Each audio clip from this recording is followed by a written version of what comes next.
Okay, we're good to go. So I want to thank first all the board members and visitors that have gotten on time, like we had expected, we had hoped. 6 o'clock, this way we could try and finish this early. We did pretty good starting early, starting at 6 o'clock with our executive meeting, and we finished a half an hour earlier than we usually do. So I would hope that we can continue that same practice. It may not happen because there's a few voting items today, and there'll be discussions on those voting items. But either way, um, uh, we must proceed. And according to the city charter, we're having our monthly meeting of Community Board number 2. And today is October 27th. And the time is 6:04 p.m. And with that, I will ask Cynthia or Ralph, is there anyone for the public, for the agenda, for public session? Well, Mr. Chair, good evening. We did have DIFCA that wanted to present regarding their senior employment program during the public session, but we kindly asked them that needs more attention since there might be questions.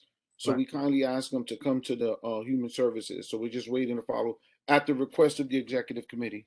So we're just waiting to follow back up, to hear back from them. But if Cynthia, correct me if I'm wrong, that's the only thing that we had for public session, correct? Yes. Okay. Good evening. I'm here. Good evening, Altagracia. So I don't know if if you want to entertain anything from the floor or anything, but that was the only request that we had for it. Well, according to the bylaws, anybody requesting time should be requesting it up to 24 hours before the board meetings, like that we could put it on the agenda. From what I hear from you and from Cynthia, no one has asked to be placed, so I will proceed with the agenda and go to item number 2, which is the commanding officer's report for the 41st precinct. Is Deputy Inspector Schuler or Sergeant Gook? Sergeant Guglielmo's Hey, Bobby. here. Yep. Sergeant Guglielmo's here. Inspector Schublin sends his regards. He's actually he's in another meeting. Obviously, everybody knows we have this issue in the NYPD right now with vaccination status. So all the commanding officers in the city are dealing with this with the personnel. But just be rest assured, we here at the 4-1, there will not be any issues as far as personnel goes. We will still have cops in the street answering 911 calls. So don't believe what you read in the paper is that it's going to be a horror show. There's not going to be cops answering 911 calls. Hold on 1 second, Sergeant. I'm sorry. Sergeant, can you just wait a second? Not speaking. You need to please kindly mute yourself. Be courtesy to the speaker. If not, I will mute you. And worst case, I will remove you from the room. So please keep yourself muted at all times if you're not speaking, and give courtesy to whoever is speaking. Thank you. I'm sorry, Sergeant. Furthermore, if you need to speak, please raise your hand through the icon and we will recognize you. Until then, Sergeant, continue. Yeah, so that's it. I don't know if anybody has any questions, but we just wanted to let you guys know. It will not affect the status of the 4-1 precinct. We have details working all weekend for Halloween. I will be here literally from today until Monday. So this will be my second home. We're going to be around the clock all weekend. We have an event on Sunday, trunk or treat, at the precinct. Officer Nicola will give you the details on that later on. But rest assured, we have enough personnel to cover, so that won't be an issue. And I know that I've been getting bombarded with text messages and phone calls the last 3 days asking me if, listen, the newspapers and TV, they have to sell newspapers and they have to sell, Coca-Cola ads. So they're putting a spin on this where, it's a calamity, not enough cops in the street. I mean, listen, we're covered. We're good here. anything on the stats for the last 30 Yeah, days? so I didn't know if, I just wanted to get that out of the way if anybody has any questions first about the vaccination status or whatever. So we'll go with that. I will move on to the stats. For the 28-day period, so we have no change in murders and rapes. We have a decrease in robberies, which we're happy about. We've beefed up a lot of the foot patrols in the area, especially in the business district. We were having an issue on Westchester and Southern. I had a couple of chain snatchings there last month, so we deployed a vehicle in the daytime that was NCO David, and we dropped in the robberies there. So police presence is always, it's always a deterrent. We're up a little bit in felony assault. No, I'm not too worried about it. I go through the 61s. Most of that is domestic violence. There's really not much we can do about domestic violence as far as beefing up police presence. This is stuff that happens within the walls of a home. And, we respond and we take reports and then we arrest people. But with domestic violence, assaults, 99% of the time we know who it is who did it, and that person is summarily arrested. No change in burglaries, which I'm very happy about. We've made a concerted effort to decrease the burglaries, especially in the Hunts Point area. We are up a little bit in grand larcenies, but most of that is due to the fact that these guys are stealing. Once again, if you have any friends or relatives that deliver for Amazon, FedEx, or UPS, please tell them, close the trucks, because a lot of my grand larcenies are, some guys walking by, sees the back of an Amazon truck open, why not take a package? So that's where we're getting a lot of those stats from. Nothing really concerning on the horizon there. And GLAs, we're actually up a little bit, nothing crazy. But that's pretty much it. I mean, we've only had 2 in this period over the 1 last period. So it's a very astronomically low number comparative to the other precincts in the South Bronx. I mean, 2 GLAs and two grand larcenies of autos in 28 days is, we want 0, but that's still a pretty good number. So we're very happy about that. And that's pretty much it. Overall, we're down in crime, so we're very happy about that. On the GLAs, it's a down, right? Yeah, we're down. I mean, listen, it's 2 over 1, Bobby. So we had 2, this last 28-day period as opposed to the 1. So, which was great from the number that I was taking, June, July, and August. I mean, we were, we were 5, 6. Yeah, they were stealing cars. But a lot of that was also, like I said, people leaving their cars running into the deli. So what we did was we made a concerted effort. My NCOs went to like 149 in Southern. That was one of my problem spots. Spoke to the deli guys. We also posted the traffic guys on there. And listen, I hate to do this because I don't want to penalize the civilians and the good people of the Hunts Point area. But unfortunately, that's the only way you're going to learn is my guys went out there and they wrote double parking tickets. I mean, I hate to do it, but you're leaving your keys running in the car. I'm sure everybody on this phone call would rather take a parking summons over having their car stolen and never getting it back ever again. So we did make a concerted effort to go to all the problem spots. I deployed some of the traffic guys. I'm not saying we hammered everybody with summonses, but we did issue some summonses, and it seems to be working. People have gotten people got the message that, there's no double parking and leaving your car running when you run in to go grab a cup of coffee on 149 in Southern, I want to thank you, Sarge. I want to thank the men and women of the 4-1. I understand that there was an apprehension on the individual that stabbed the 13-year-old at the Hunts Point playground on Hunts Point and Spofford. I want to congratulate the men and women of the 4-1 on that. So, job well done. That was unfortunately, that was another incident, another example of juvenile on juvenile crime. We've had a bit of a spike with juvenile crime in the area. A lot of these kids are being remanded to family court. They're being remanded home, and then they go out and they commit another crime. So what I've done is the YCOs, who are Detective Aquino, Officer Ramirez, and Officer Lopez, Inspector Shublin has deployed them at the end of the day. It's not so much a problem at the beginning of the day. I guess these kids are still sleeping. They're sleepwalking to school. So we don't really have a lot of incidents in the morning, but it's always at dismissal time when, I'm going to wait for you after school and I'm going to get you after school and this and that. So we have deployed the YCOs and the NCOs to the various schools. 1001 Intervale is one of my problem spots. But so far, so good. Knock on wood, ever since we've I don't want to jinx it, but ever since we, Inspector Schumann has deployed our personnel for dismissals, we've been so far, so good. So I'll keep you guys all posted on that. But as of right now, we're happy with where this is going. Thank you, Sarge. I also want to congratulate, for those who don't know, I want to congratulate, we knew him as Captain Schublin.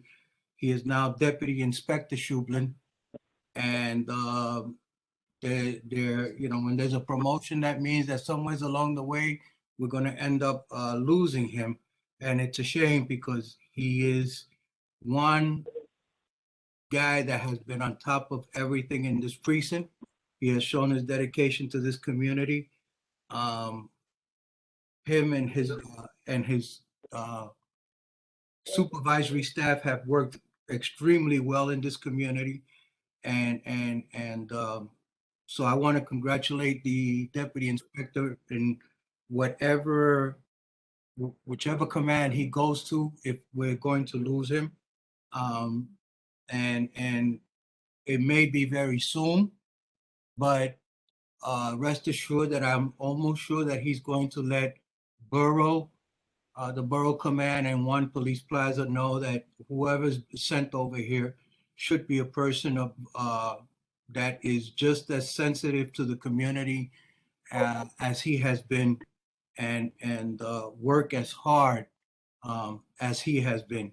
I know that there are times that I've called him at 2. I don't know about anybody else, but I've called him at 2 or 3 o'clock in the morning because there's guys racing with their cars or their motorcycles up and down the street, and he has deployed himself and some of his supervisors or officers to address the issues.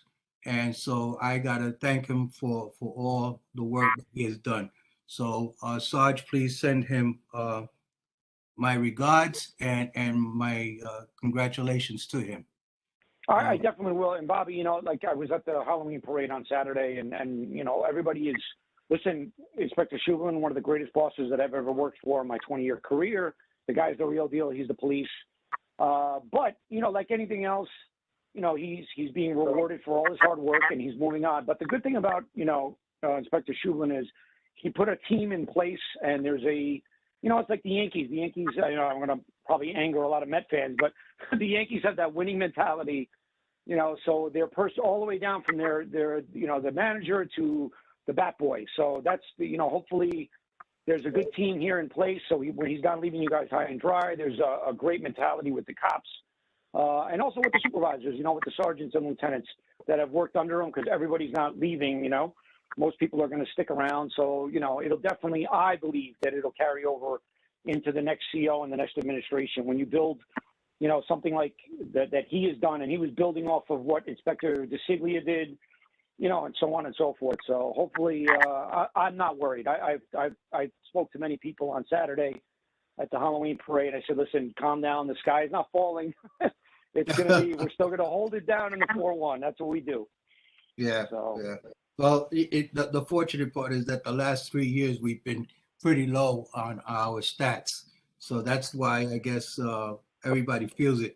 But also, I want to let everybody here know that when the sergeant said GLA, that's grand larceny auto. That means our cars. And I don't know how many people have new cars or anything that's between from 2018 on up. You got that push button starter. And if you don't turn the car off, that car stays on, and you could keep driving that car until you turn it off. So just as a reminder to everybody, if we have those kind of cars, because it's happened to me a few times. Luckily, my wife is in the car and she tells me, yo, you forgot to turn the car off. So I just want to remind everybody, if you have that, please turn the button off so that they can't start the car and they can't take the car. So just as a reminder to everyone. But Sarge, thanks a lot for your 28 their report, and I want to thank, again, my thanks to the deputy inspector, and I'll be speaking to him before he leaves. Excellent. Thank you, Bobby. Thank you. With that, we go now into our business session. The business session is for community board members only. Only community board members can ask any questions as reports come up. Naturally, the elected officials or the representatives can also make their questions known, or, it's like that we can answer them if we have the answer. So with that, we will start with the business session. Is Yvonne on? Yes, I'm here. Oh, Good evening, hi. Madam Secretary. Hello, Madam Okay. Secretary. Good evening, everybody. Can we start the roll call, please? You got it. Good evening, everybody. When you hear your name, please let me know that you're here. Yeah. Carrie. I can't see that really well. Agapito. Yeah, I'm here. Hi, Carrie. Elvis Austin Jr. I'm here. Evelyn Arauz. I'm here. Raymond Arroyo. Love Benton. He's driving. Gotcha. Love Bentoncourt. Here. Miles Burnett. Paula Fields Conyers. Miles is here. Miles is here, by the way. I'm here. Good evening, everyone. Good evening, Paula. Paul Coverdale. Paul Coverdale here. Hey. Roberto Crespo. Present. Altagracia Cruz. I'm here. Good evening. Good evening. Julia Cruz is here. Sandra de Jesus. Here. Hey. Kevin Ellison. Here. Tanya Ferguson. Sanya is in the training. She sent me an email and I And forwarded so it is to her. Pascal too, right? Pasquale is here. Okay. Sorry, Yeah, my hey. microphone is not working. This is Miles. I'm here. Gotcha, Miles. Thank you. Thank you. Pascal. He's here. I'm here. Yeah. Next. Shataria McCoy Gregg. Alexandra Guadalupe. Satori is here. Here. She's here. All right. Alexandra Guadalupe. Me. I'm here. Jesse Harris. Jennifer Kalman. Here. Jeffrey Korn. Here. LaShawn Lindsay. Here. Talia Simone Lindquist. Here. Barbara Lopez. Roland Lopez. I think Barbara is on because Barbara is here. She's walking though. So she's Gotcha. here though. All right. Roland Lopez.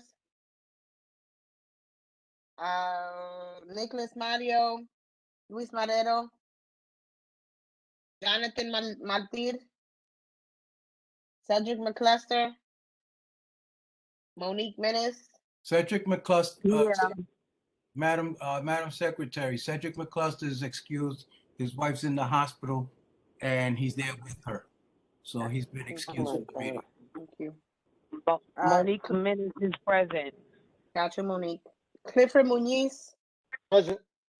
Reverend Moses. Lynette Olmo. Here. Maggie Ortiz. Larry Robinson. Maggie's on. I saw her someplace before. Larry Robinson. Here. Anthony Rodriguez.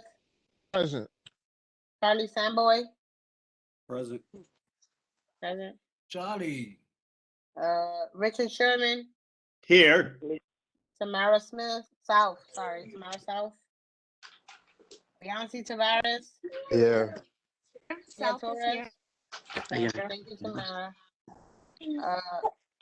Maria Torres. Is she here? Here. Marilyn Roten. Pastor John Udu. Cynthia, I didn't hear my name. Luis Marrero. I said you, He's Luis. here. Oh, so I was walking out of my Yvonne car. said So it. maybe that's Yvonne You got it. I got Thank you. you. Bye-bye. Mr. Chairperson, we have quorum. Mr. Reverend Johnny. Madam Secretary, what's the count? Here too, Barbara Lopez. Thank you, We're Barbara. We're missing 8. We're I'm miss- also here from Senator Sepulveda's office, Amanda Puentes, and the senator will also be here. Ma'am, we're doing our roll call for the community board, not elected officials, so bear with us, please, Amanda. Thank you. Madam Secretary, Reverend John is here. Reverend Okay. John, how are you? Fine, sir. Thank So- you. We 35. You got, yeah, I was, okay, 35. 35 out of 43, that's a good number. It's a good, Mhm. good number. Matter of fact, that's the number for tomorrow, the 4 numbers. 3543. So Adoption of the minutes. the adoption of the minutes, as we all know, we are recording these minutes, and they will be on YouTube as always. And I always encourage board members as well as community members to go onto the YouTube. If you don't know how to do it, I would ask the staff to put it on the chat and show you how to do it and what you have to do to get on the YouTube. But we're on the YouTube, and we would ask that everybody please review it. But at the same time, the minutes are on there, which is the YouTube itself. So the adoption of the minutes, I will take a motion for the adoption of the minutes. Charlie. Motion. Charles and Boyd motion. I didn't hear myself. I make the motion.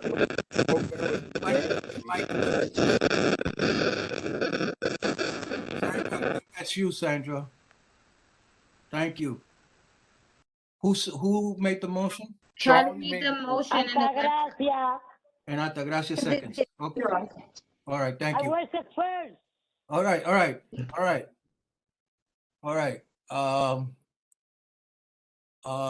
Okay. Discussion. Any discussions on the minutes? Any changes anybody requested from the previous meeting? Hearing none, I will proceed to the chairman's report. You gotta take a vote, Mr. Chair. Oh, I'm sorry, you're right. All those, I will do it this way. Anybody not in favor of adopting the minutes?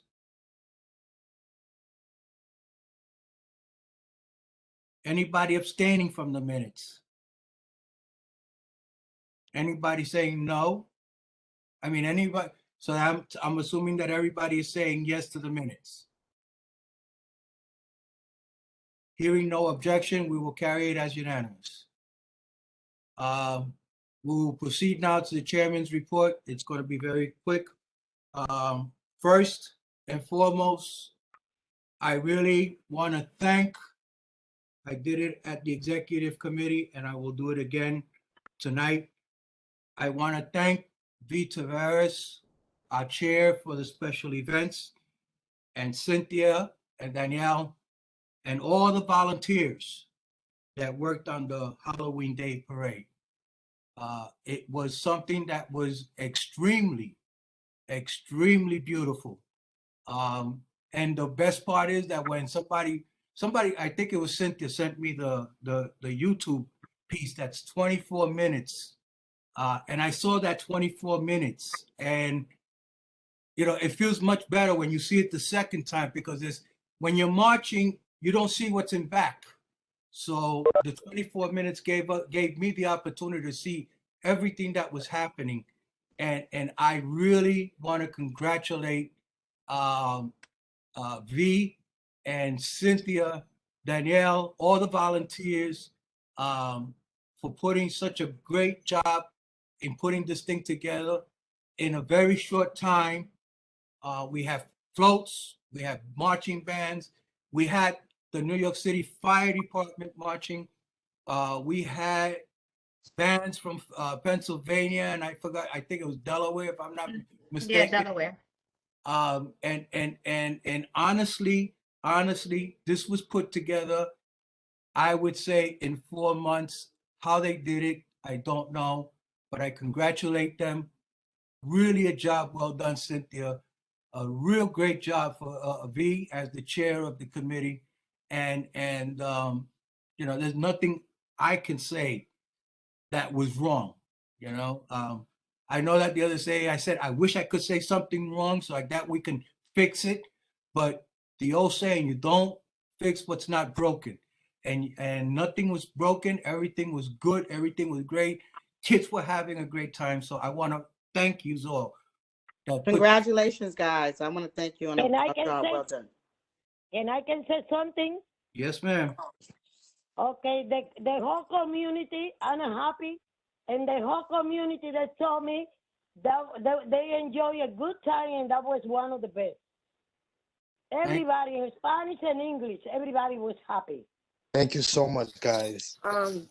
Hello guys, this is Anna Ferrera from Fidelis. I just gotta say it was beautiful, beautiful, and I've been to many, many events. I saw the togetherness. I'm serious. I'm being dramatic, but I actually cry seeing the people's faces, even the participants and the bands and everything.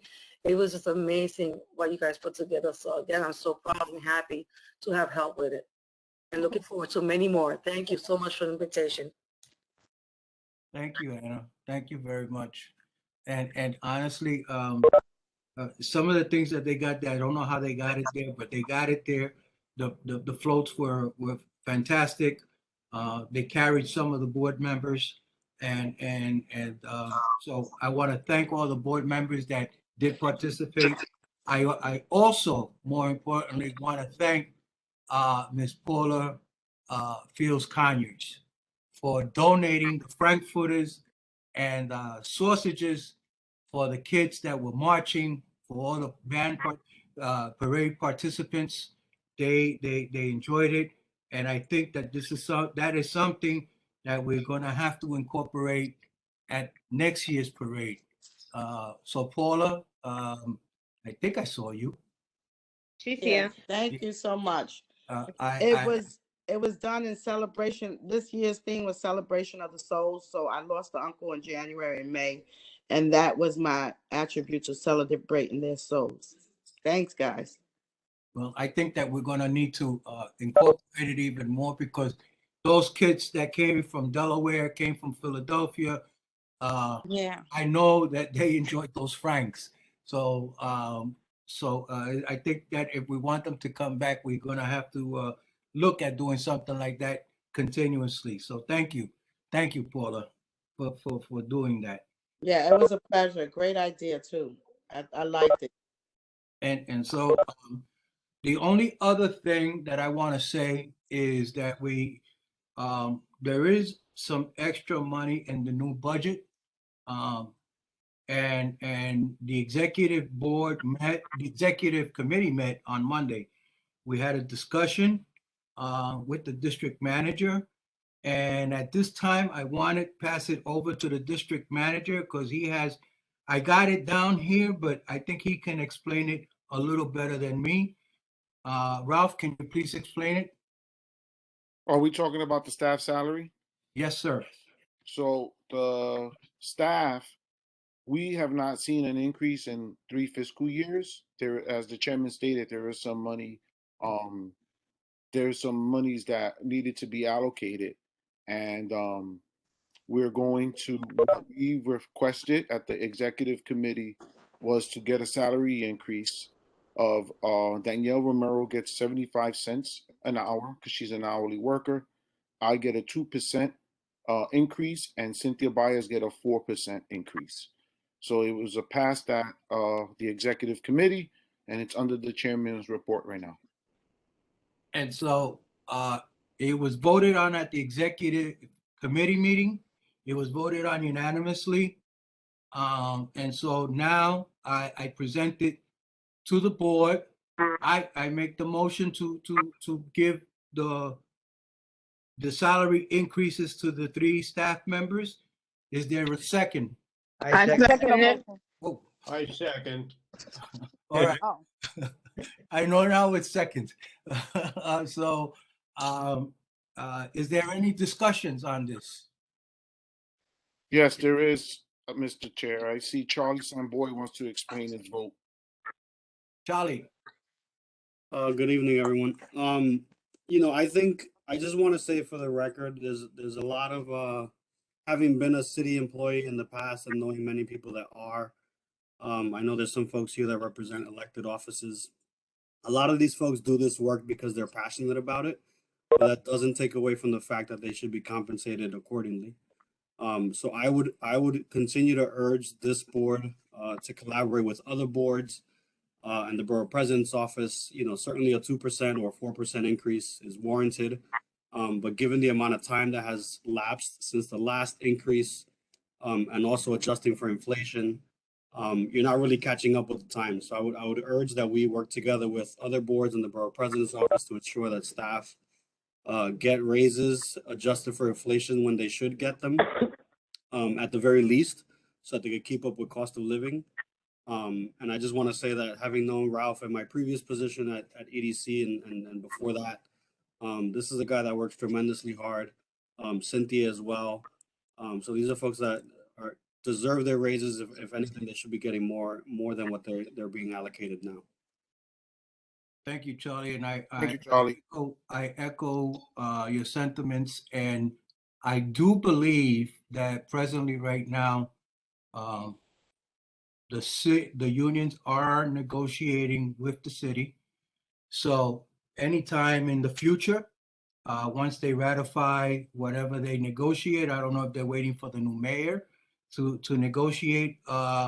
But all three, Ralph, as well as Cynthia and Danielle. Ralph comes under, as you know, Charlie, under different pool of money, which is out of the mayor's budget. But Cynthia and Danielle are covered by city union, DC 37, if I'm not mistaken. DC 37, but they have their own locals out of DC 37. And once they come to a ratification of the vote, they will then the city will put that money into our budget, and we will then be able to proceed and give them that extra money. But I echo your sentiments and your words. I understand. I used to work for elected officials, so I know what you mean by that, and I know that you worked for the city for many years, and you did a lot of work, and you were out there till late in the hours and having to deal with chairmen like me, but the staff also has had to deal with, they don't have just me as the chair and being the boss. I'm not the boss. We all are the bosses. All 43 members are the bosses of these three people. And so they got to deal with 43 different mentalities and requests and issues. So they've done a fantastic job. And I think that that's beyond what you enrollment now. I think you're right, Charlie, on that. So okay, there's Mr. motion. Chair. You got to take a vote now. Yeah. Mr. Chair, can I ask a question before you do that? Go ahead. My question is not like for, like all the things that Charlie said and what you said. I wanted you to give me the I don't know how the way that I can explain to you. I want to know how much is the health salary. Because I don't put salaries out in public. No, it's not for bad. Let me explain to you. No, that is not for bad. I just want you to know that my policy is that I do not put no one's salary. You know what? You know what I said, because it's gonna be in favor of her. Because I understand that she got about 20 years or more than that working in there, and she working hard. Because even she don't feel good. She had to deal with us, and she deserves to get the salary that she deserves for all the time that she working there, or those so many years she spent in this community. That's what I say. Even if they give her the 4 hours, the percent, maybe it's not enough for what she's doing. I understand what you're saying, Altagracia, but it's a 4% that we're giving now, and whatever the union negotiates with the city, it'll be added on to whatever her salary is at that time. The only thing I will take a vote on the salaries, but before we take a vote, I want to try and make this effective October 1st of 2021. I believe I can do that, right, Ralph? Yes. We can add, I followed up with the Office of Managing Budget, and we can make a request for the effective date. However, they determine the effective date according to when the director signs off on it. So they've always, and the request that they received is always done in a week. I'm happy that we do have an elected official on with us right now. But yeah, that was the message that all the district managers are getting, that there's no effective date and it goes accordingly to the director of the Office of Managing and Budget. But we are in discussion here and we're in the middle of a vote. So I think if we can proceed, that would be great. Okay, so we will proceed with the vote. It's been, I made the motion and it was seconded by everybody. Yeah. I'm gonna do it the other way around again. Anybody not in favor of this motion for the salary increase for the staff?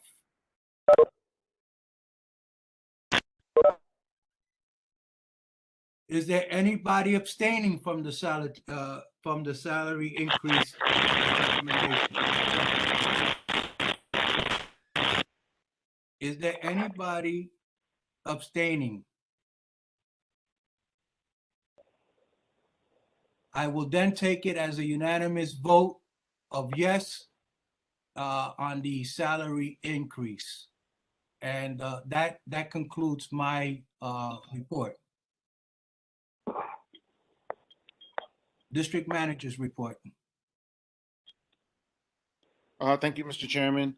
And thank you, everyone. I can certainly speak on behalf of Danielle and Cynthia in saying that we are certainly grateful. You know, we love to do what we do, and if everyone could see the amount of hours that we do besides our normal day, people could get a better understanding of the work that Cynthia in particular. So I'm really proud of more for Danielle and Cynthia. So thank you so much, everyone. The district manager's report, I think, is going to be a bit longer than 5 minutes, everyone. You have to bear with me here. It is that time of the year when we're going over the capital budget and expense reports. So I've emailed the board members, because it's for board members to submit requests. What improvements they want to see in the district. I am joined also by Justin Lamorella, who is, well, Justin was on. I don't know if he's still on. Yes, Justin is here. So Justin is my liaison to city planning. I would like for Justin, and I'm also really quick. I try to be as quick as possible, but I'm happy that also one of our local council member, Rafael Salamanca, is on with us also, so he can at least get an idea of what is being submitted. But Justin, if you, in a brief 1 or 2 minutes, maybe 1 minute, can you just describe in general the capital and expense budget report, so at least the board can hear it from a different perspective? Sure, and thank you for giving me the time to talk about it. So the Statement of Community District Needs and Community Board Budget Request is an annual process. So many of you might remember this, but for those who are new, I'll give you a quick overview. So what this really, these pieces of the needs statement and the budget request together, they make the community board report. This aims to assess the district's most pressing needs and prioritize capital project and service expenses in the city's budget. So this is really the start of the city's budgeting process for the year that will eventually be approved in June of next year. So we're talking about fiscal year 2023. So the timeline for this is that each October, community boards across the city, all of them submit their district needs statement and their budget requests by the end of October. Then from November, usually through January, city agencies review those requests and respond to them. Often there's follow-up and further conversation. And then it continues into the next year. So this is really a year-long process. This is something where you can start to review how city agencies responded, next spring, and start thinking about the next year's report then. Just want to spend a couple more seconds talking about how this is used and why this is important. So the mayor, city hall, and elected officials draw on these annually refreshed public documents to inform their overall understanding of neighborhood priorities and specific project priorities. This also informs city agency planning for program and service delivery, prioritizes capital investments, and shapes community outreach. This is also, used by many agencies to think about planning and policy development, including neighborhood and citywide initiatives. And you all can use these reports as an advocacy tool, even beyond the budgeting process, to elevate your needs and guide investments in their communities. So I know that was probably a lot of information, but this is a really important part of the city's process, but also an important and can be a really important tool for you all as you advocate for your communities.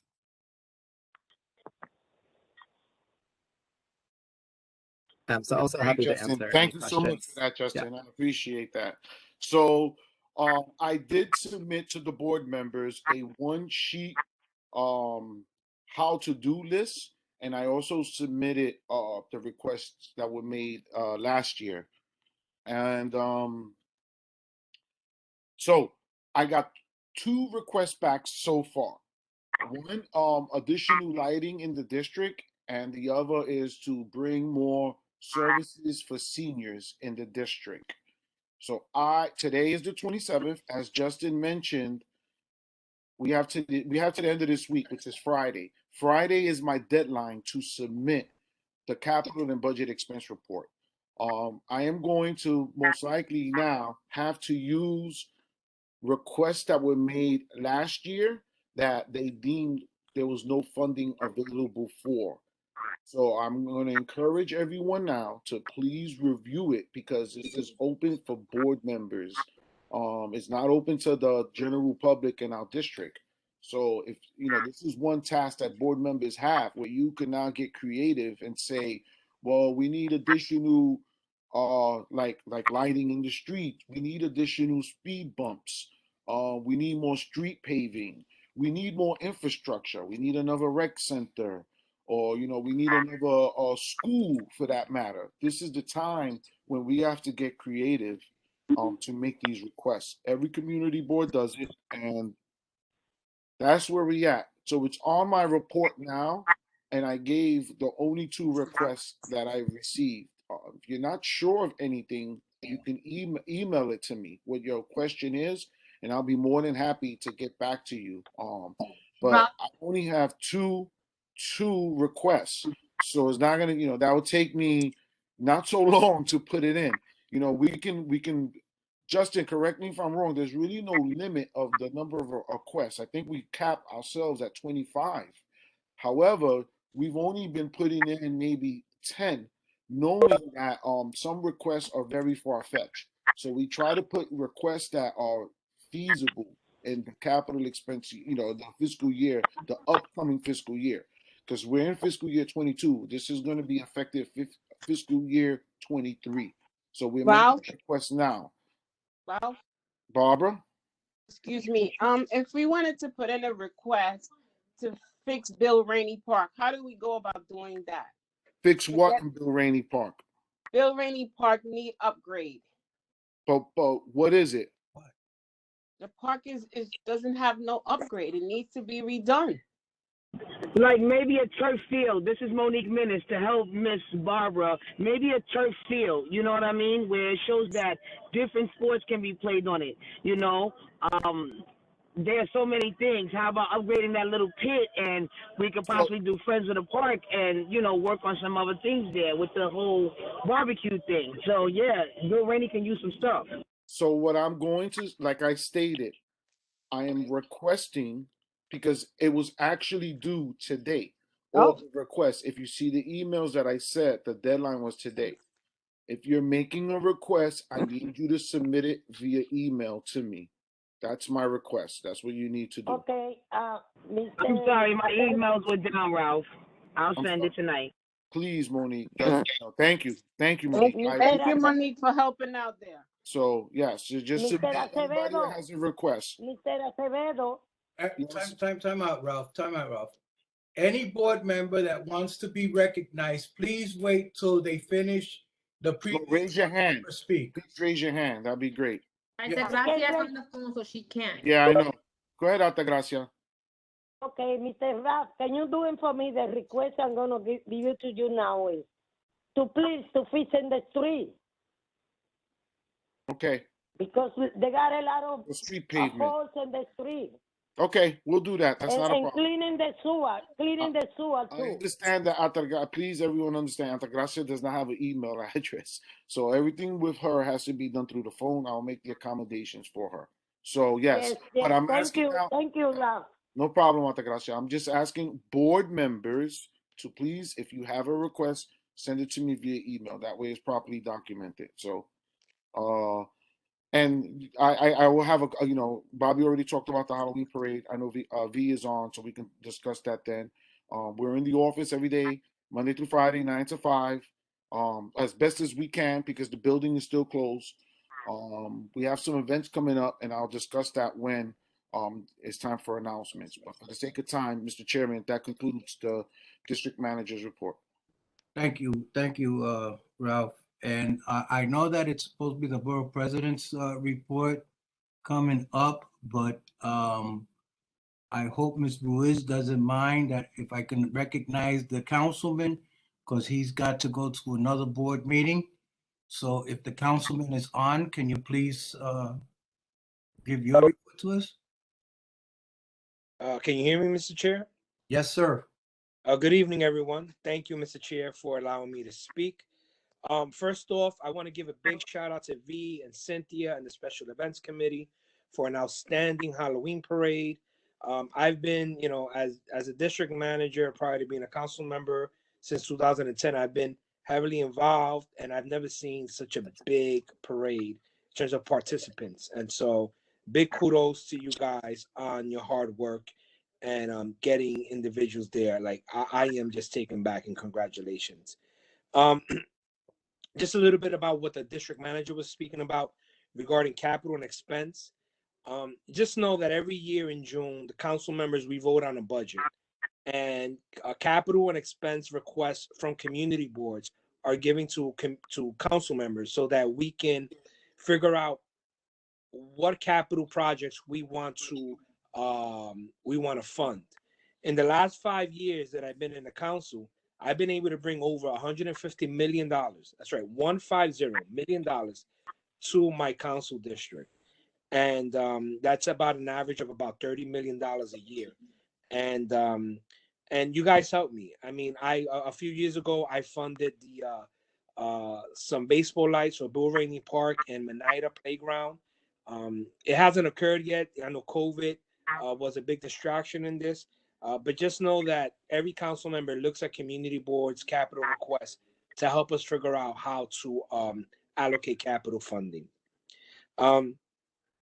Turkey drives are coming up, and I'm going to be going all around my entire council district.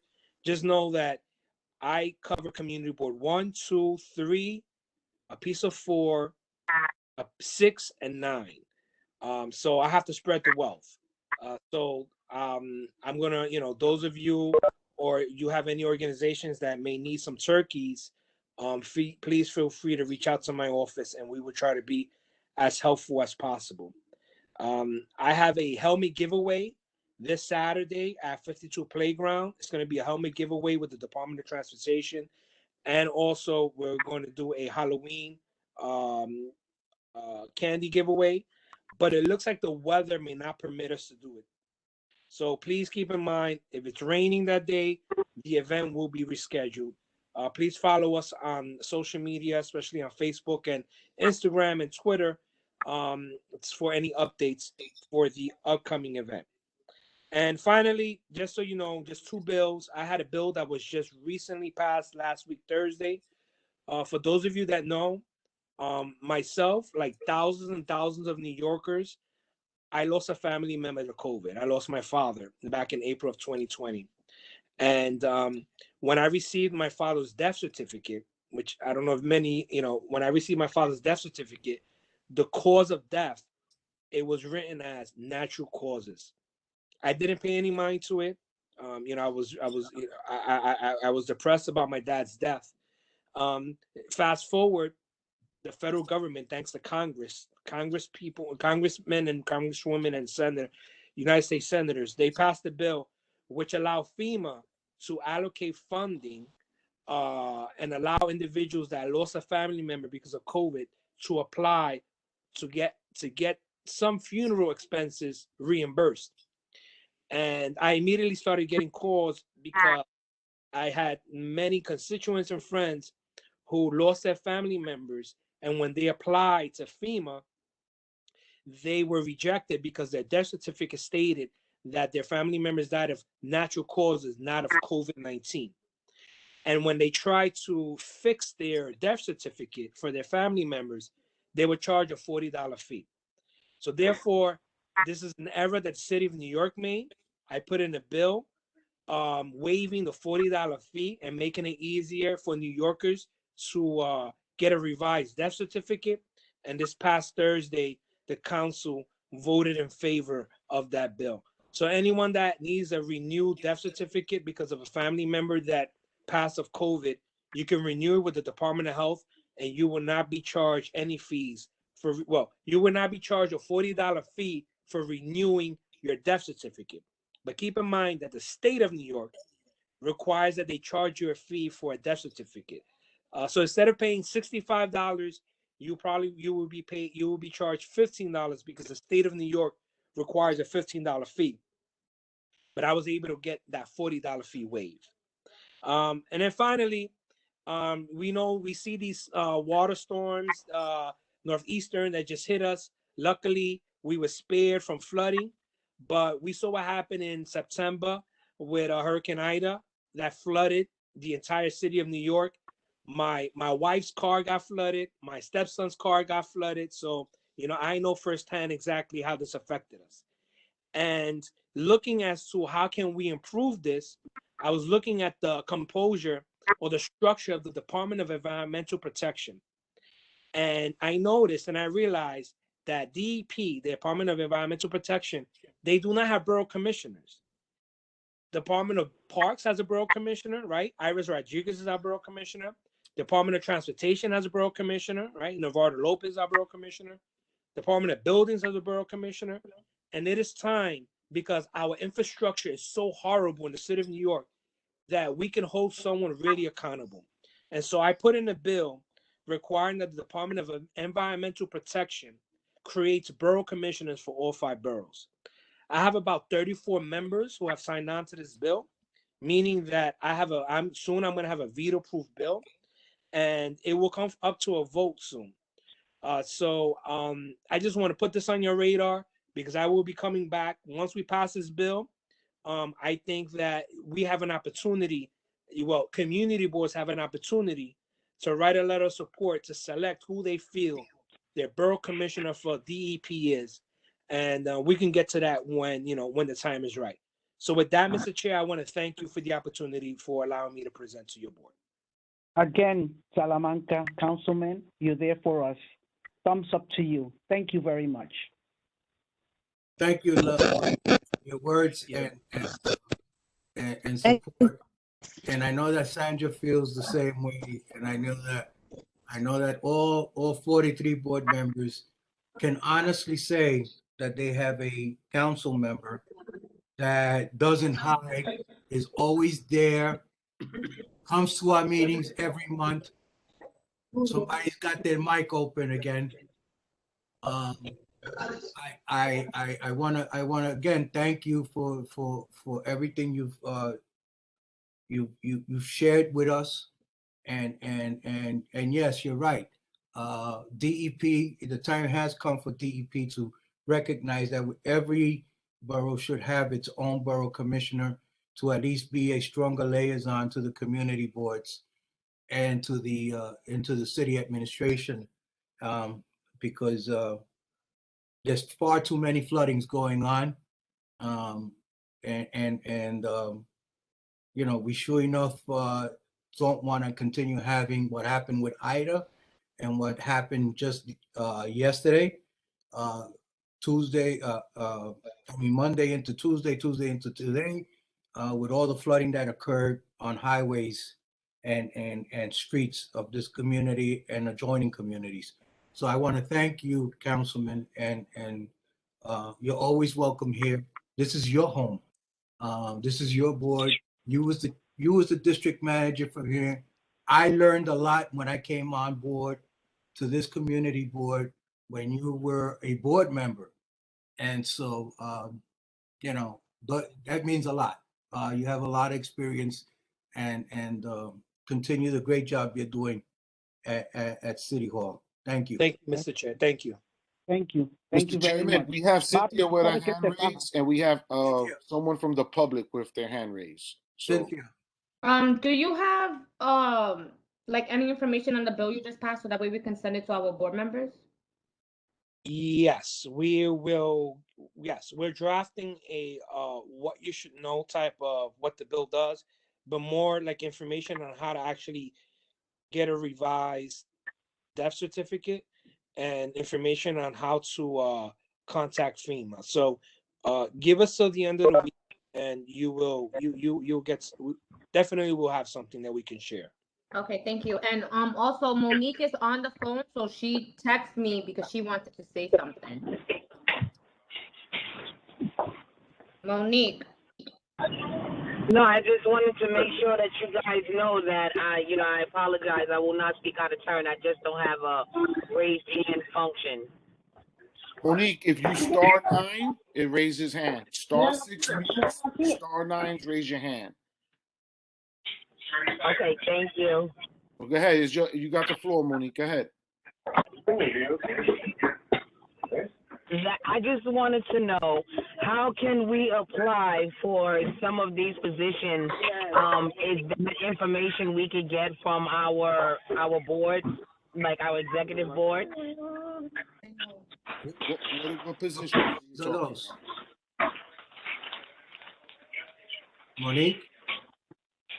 Or do we have to go through DOT? Because I heard the senator say that he was passing a bill. And as board members, are we allowed to apply for these jobs because we are also board members? So let me, Monique, this is Councilmember Rafael Salamanca. The bill that I'm proposing is to create commissioners, borough commissioners for the Department of Environmental Protection. Once that bill gets passed, the Department of the DEP will put out job descriptions and an opportunity for individuals to apply. Okay, thank you so much.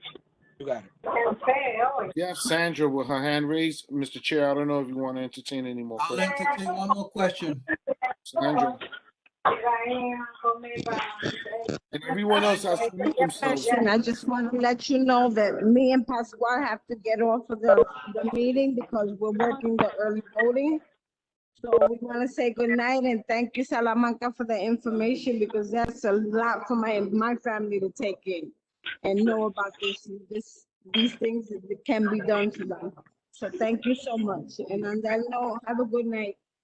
You too. Hi, Salamanca. Have a good night. Pascual here. Thank you, Pascual. Thank you, Pascual. Thank you, Sandra. And you guys are doing a great job at the Board of Elections. I don't care what anybody says. But thank you, Councilman. And I know you have to go to another meeting. If you want to stay on, then please, you can stay on if you wish. I believe, if I'm not mistaken, I also was told that Senator Sepulveda was on. Color. How are you, Bobby? Good. How are you, Senator? All right. I want to let everybody know that I also attend every single meeting with the board as well. But thank you. So today, I attended a meeting in New Rochelle that has to do with the new MTA Metro North stations that are coming to the region, one in Hunts Point and one in Parkchester. And the main reason why I went over there was because one of the requirements that I'm pushing for before they put the shovel to the ground is that people in the community get the right first employment for that development.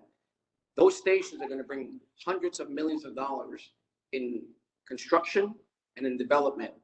And it would be grossly unfair that if the people that live in that community are shut out of the jobs. Many times we get these jobs, these construction sites, and maybe 1% of the population lives inside of the district.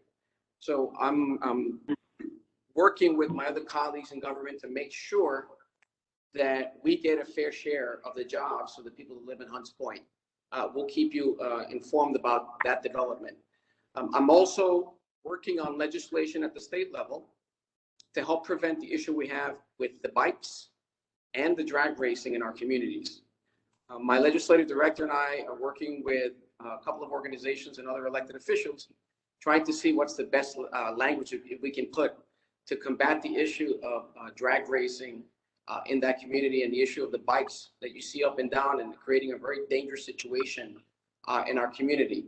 I'm also visiting every single school in our district. I've visited several schools already. We continue to talk to the principals and the parent coordinators, asking them what are the needs for the schools so that we can attempt to get funding at various levels so that kids can have smart boards. Many schools, the kids don't even have the laptops, or the laptops have been destroyed and the city's been slow to replace them. And that's creating an education gap that we're going to do everything we can at the state level to fight with every being, because it's unfair. It seems like the kids in our community always shortchange in what they do. We are also, we continue to provide many services to the community.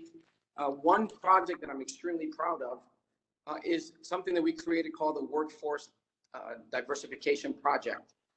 It is an incredible project that was put together by several staff members that are getting people really good jobs. We have almost a monthly listing.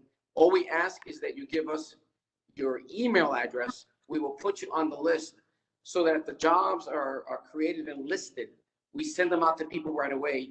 And it's been extremely, extremely successful.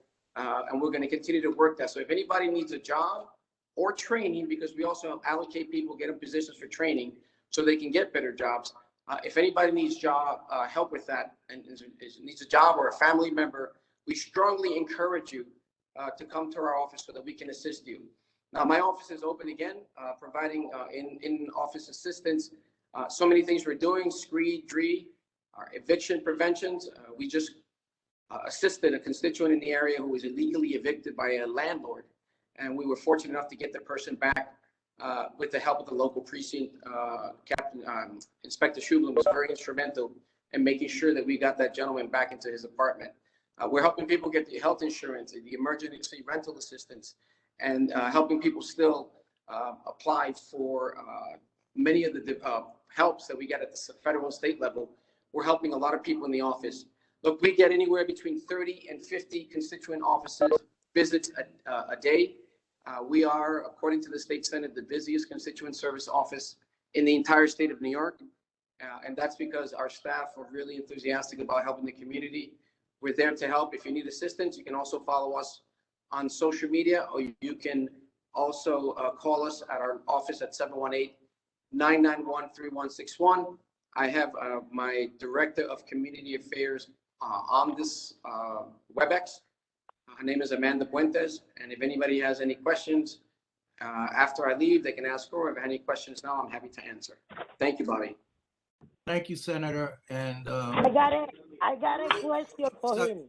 Altagracia, we have to move on unless it's extremely important. Can it be held back and you can ask his staff member later on when we're ready to go into announcements or old business? No, because the question I have is straight for him. Go ahead. I make a question, and please don't quote me. No. I make a question besides me from the community. It's like you don't hear my mouth. It's community people, what I say, because that's the concern in the whole community. Can I say? Can I talk? I said go ahead 10 minutes ago. Okay. Okay. Thank you. My question is, and I want an answer. It's the right answer. What kind of, who you say your community, what community you talking about?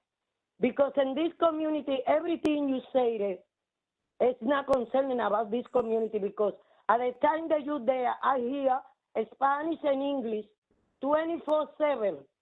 A lot of times the office is closed. When they go, they don't got an assistant they need. The program that you say that you got for the school, for the computer, I don't know where. So the other thing that you say about the creator you're here, I don't know for who, because you never doing something. Look at all the community. How many people we got in the street that don't got a job?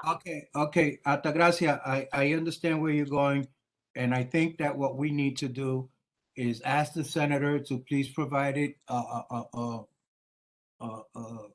the information in writing, where to go to for the jobs, where to go to for the housing, where to go to for the housing help.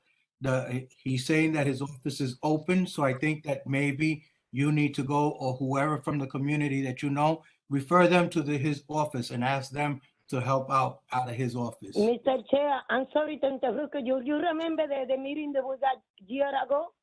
And the point that I said the same thing, and he said to calling him, I go to the office, spend 2 times, and I leave in my name and my phone number, and I'm waiting for him. You know what the people that he got it there?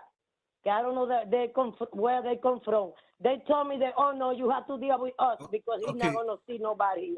All right, Bobby, listen, I don't have a problem No, responding. I'm not having this on the air. I'm not having this on the air.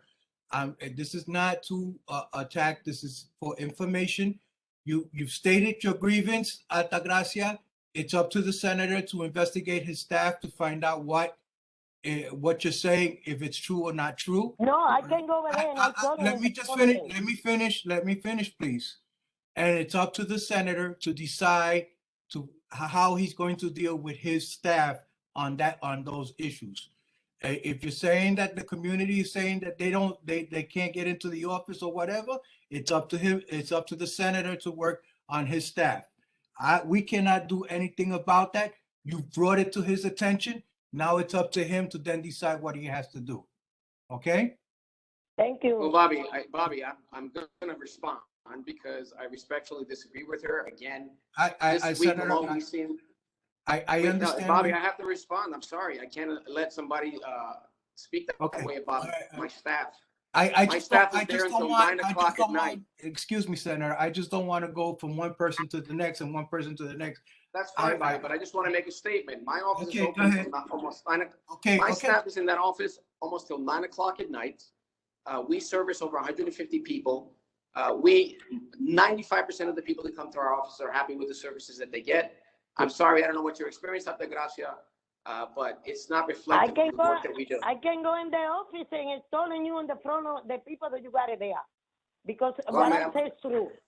We're happy to have you come in, and you can meet with anybody in my office at any time. Thank you, Senator. Thank you, Altagracia. Thank you, Altagracia. Thank you. Okay, let's move on. I want to move on, and I know that it's, like I said, tonight was good. I wanted to be short, but unfortunately, we've had a lot of dignitaries coming on, and we have one dignitary that's on. She's presently the city council member. However, I hope that soon we will be calling her borough president, and that is our city council member, Vanessa Gibson. Thank you so much. Good evening, Mr. Chair, Bobby Crespo. Good evening to our district manager, Ralph Acevedo, and to everyone at Community Board 2. Peace and blessings to each and every one of you. I truly hope that everyone is healthy, well, and safe. Wanted to come on tonight for your monthly meeting to say thank you to everyone at CB2 for all the great work you've done during the COVID-19 pandemic.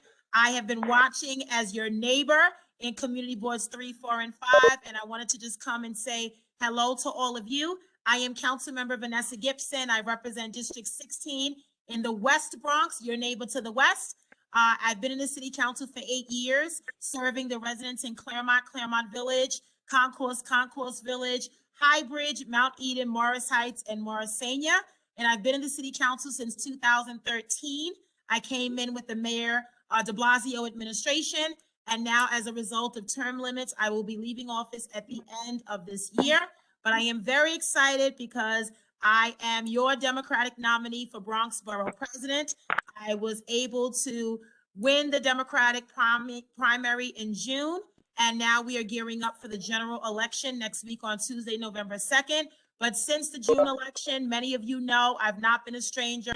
I've tried to get around to as many events and meet and greets, listening sessions. During the summer, we had a number of block parties, family days, national night out, and I've seen all of you, and I want to commend you for the great work.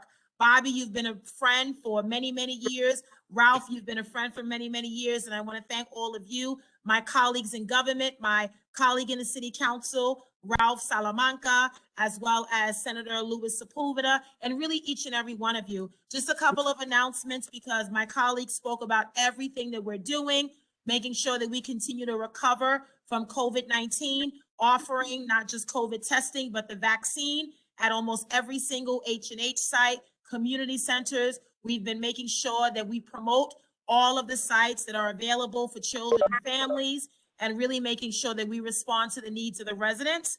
October is Domestic Violence and Breast Cancer Awareness Month. So I want to say thank you for all of you participating in the annual Breast Cancer Awareness Walk at Orchard Beach a few weeks ago. The domestic violence work that we've done, Go Purple, Go Pink. We really need to raise the level of awareness for those victims so they can become victors and really survive their circumstance. We've been able to work with Safe Horizons, Sanctuary for Families, VIP, many other organizations that are on the ground providing wraparound services, trauma-informed care for clients and their families that are in domestic violence and gender-based violence situations. We joined Councilmember Salamanca and others in the delegation. We fund the Health Bucks program, the $2 coupons that you can use at green markets, farmers markets. If anyone is interested, we're giving out Health Bucks as we speak. We're going to farmers markets and green markets, popping up all over the Bronx, really offering that as an opportunity. Our office does work with CUNY Citizenship. We have citizenship and immigration services, an immigration attorney twice a week, Tuesday, Thursday. Although we were remote for a while, we're now back in person. So if anyone needs our office for anything. Madam Councilmember, hold up. Louis, you gotta Is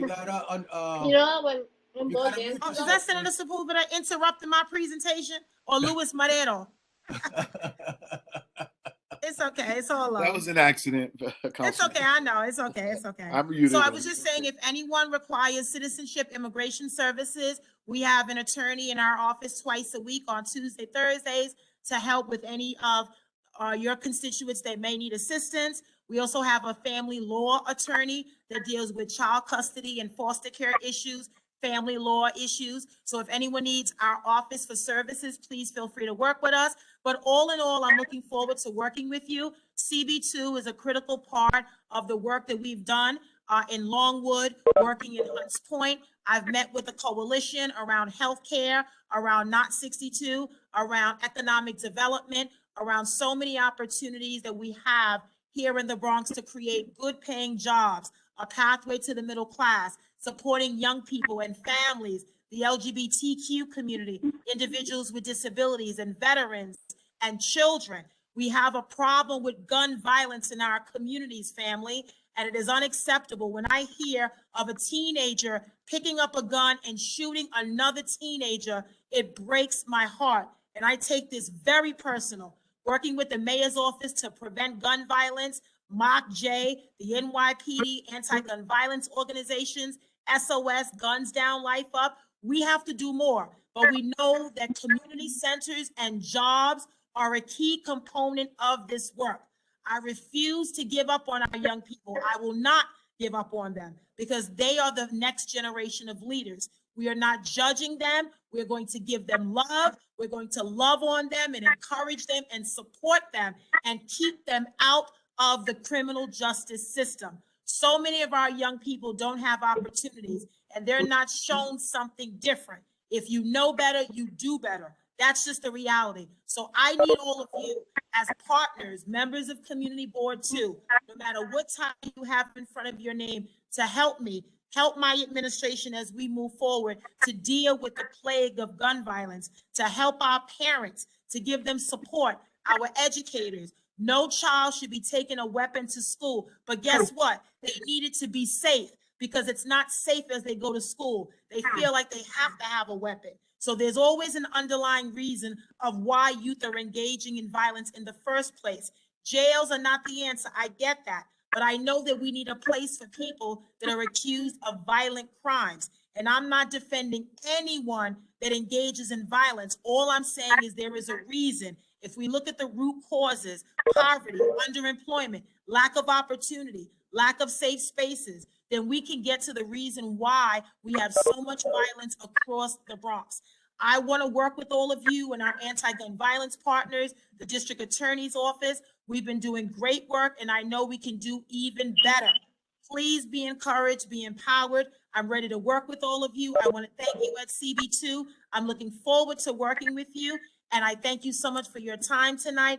Please stay safe, and I will see all of you very, very soon. God bless you all, and thank you so much, Bobby. Thank you, Ralph. Thank you to all my colleagues, and thank you each and every one of you at CB2. God bless. Amen, amen. I'm with you, Vanessa. Thank you. Everybody gonna vote for you. Hello. Thank you, Madam Council Member, and I wish you a lot of luck on your future endeavor. Thank you. And I hope to be working side by side with you on issues of not just of Community Board 2, but of Bronx County. Yes. And so thank you for showing. And please, I know that you'll have a rep here. Yes, you know it. I'm going to try to come as best I can too. I was just going to say. Yes, Thank you, Altagracia. I'm sorry. I'm sorry. I'm sorry. And I'm gonna vote for her. Sorry, I'm we're not talking politics. We are not talking politics on an open line. Thank you very much. I'm here with her. Council Member. Thank you. Thank you, everyone. Thank you to all of our healthcare partners. Shout out to Fidelis, Urban Health, Morris Heights. God bless you. Thank you, thank you, thank you. Thank you. With that, I'm sorry to Alexis. I know that you have been very, you've been very patient. Thank you very much. And I know that you always say yes, it's okay. This time I figured you might say yes. So I took the liberty, but I'm sorry if I stepped on your tail there. But Alexis, you have the floor now. Thank you, Bobby. It's fine. Good evening, Community Board 2. I'm so happy to be here with you all. I cannot wait to see you all in person next year. Just a few updates. So the borough president's report was emailed and the website has been updated with the current COVID information. So please go check that out. Anyone who has done early voting, please do that. Also, I wanted to mention the new member orientation was successful. So thank you all for your participation. I really appreciate it. We had a great turnout. And for my new members, the EEO form, the EEO policy form, excuse me, is very important. Please just read through the literature and then sign that and send it back to me. If anybody has any questions or any difficulties, please reach out to me. I'm going to leave my information in the chat and I will be here for the remainder of the meeting. Thank you so much, guys. Thank you, Alexis. I'm sorry if I stepped on you. I'm sorry. With that, we will now go to the elected officials. I know that there's a lot of representatives, so please be mindful of if your principal has already spoken, please then allow the others to speak.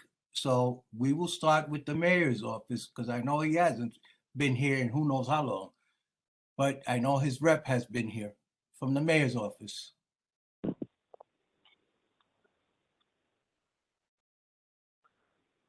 Hearing none, Senator Biaggi's office. Hello, good evening, everyone. Can everyone hear me? We're good? Yes, Johanna. Great. So my name is Johanna, and I'm Senator Biaggi's Director of Strategy and Operations, and I hope everyone's doing well. I do have a quick few updates from our office. Community affairs-wise, FEMA and SBA will be providing services to those impacted by Ida, with some new mobile disaster recovery centers that are opening up this weekend from Friday to Monday, Friday, October 29th, Saturday, October 30th, and Monday, November 1st from 9 to 5. The one that's located in the Bronx will be in Pelham. If y'all need more information, feel free to email me. I dropped my email, but I can send it over again. Just let us know if you need information about where it's going to be located, and we can send it to you. And in regards to some events that are coming up from our office, we do have next Saturday, 10:30. 10-30. That's going to be this coming up Saturday from 2 to 5. Our office is going to be sponsoring the Family Halloween and Harvest celebration at Pelham Bay Park, along with Congresswoman Ocasio-Cortez's office. So if anyone has or wants to know more information about that, feel free to reach out to us. There will be candy, decorations, face painting, etc. It's coming up for the Thanksgiving festivities, etc. We're also going to be hosting a food and health empowerment fair that it's likely going to be on November 20th. So I can also send over information for that in case anyone needs any information and wants to attend. We will also be including a turkey and food produce giveaway towards the end of the fair, and we'll have a sign-up sheet for everyone to fill out if you're interested in attending and also getting some of the resources that will be distributed during the event. And we also have some legislative updates. So if anyone wants to know about that as well, I'm going to give two quick ones. The Senator's Bill S8418 was signed into law. This is a bill that reduces emissions of air pollutants from petroleum bulk storage facilities by requiring them to paint their tank white and beige and cream. The bill starts to reduce heat in petroleum bulk storage tanks and will reduce the evaporation loss of harmful pollutants. And then we also have a few other legislative updates that, feel free to reach out to our office if you want to know more about them. My email, I'm going to drop it over there again, but in general, if anyone has any event or meeting requests, you can reach out to me at schedule@senatorbiaggi.com, or you can also reach out to our constituent services email at constituentservices@senatorbiaggi.com for any constituent concerns. Thank you and have a great evening. Thank you, Johanna. Johanna, I would ask if you can stay on for the rest of the meeting. There is some issues that are coming up in the senator's district, and they're voting items, and I would hope that you could stay on to hear what's going on. Okay? Mr. Chairman, you have Julia with her hand raised. Yes, Julia. Oh, that was a while back. Don't worry. That was a long time ago. All right. I'm sorry, but what was it for? Julia. It's too late now. Move on. Okay. The next speaker or representative for is Assembly Member Septimo. Is there a representative for Assemblywoman Septimo? Yes. Hi. Good evening, all. Good evening. Hi, Carmen. Hi. How are you doing?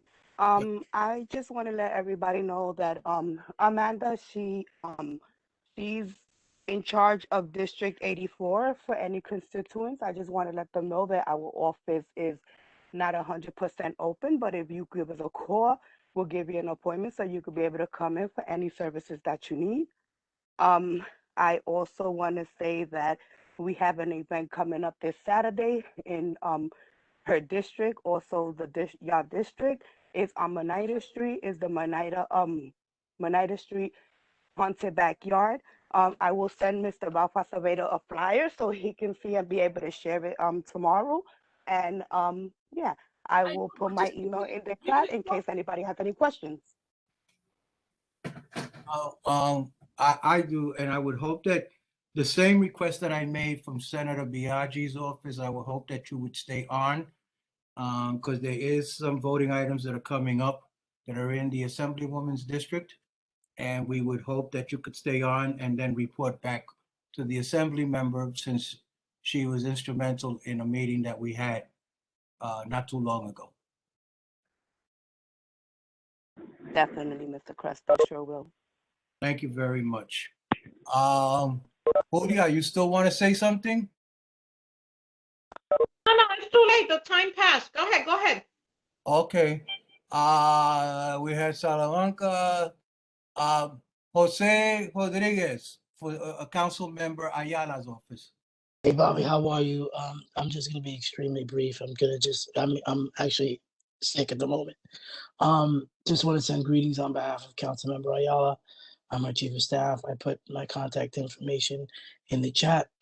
Our office has been open for most of and throughout this pandemic and continues to remain open for constituent services Monday through Friday. We're at 214 St. Anne's Avenue, and the telephone number there is 347-249. I'm sorry. I'm sorry, my head is all over the place. 347-297-4922. As I stated before, that information is on the chat. I do want to make one announcement. The council member is in the process of organizing a workforce development group to address the issue of workforce development within her council district. So that will encompass East Harlem and the South Bronx. And obviously we cover a little portion of Community Board 2, and we will be including you all with regular updates once that initiative has organized itself, and we're getting together community-based organizations that specialize in workforce development to develop a strategy on how we can target our young men and women and young adults to give them the proper training so that they can prepare themselves for the workforce. And it could be from the trades to legal services, you name it. And that concludes my presentation. Thank you. Thank you, Jose. And I hope you feel better, bro. I really do hope you feel better. Thank you, Bobby. Take care of yourself, man. The next speaker will be from Assembly. I know that Justin spoke for city planning already. So so the next person to speak is Kenny, either the Assemblyman or the representative for Kenny Burgos. Good evening, everyone. You're coming in God broken bless up. you. So, oh, sorry. Can you hear me better now? You're coming in broken up.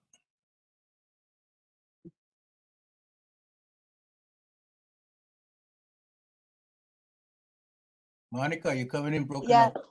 How about now? Can you hear me better? Most definitely. Hold on. Give me a second.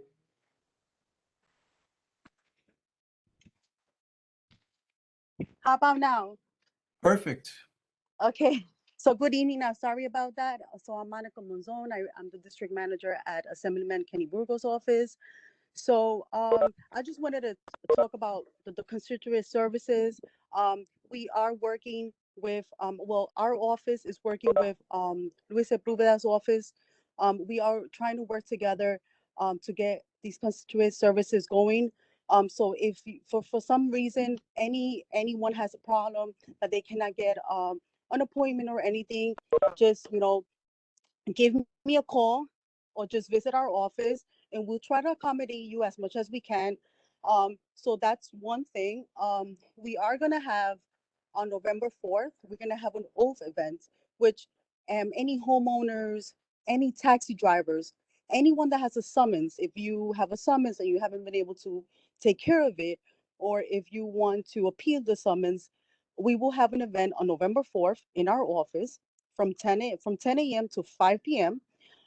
They will be there. They will be helping everyone with their summonses. So I will put our flyer. I will give it to Cynthia so she can share it with everyone, and I will put my information on the chat. And we will also have tomorrow. We partner with PS 97 and PS 96, the school.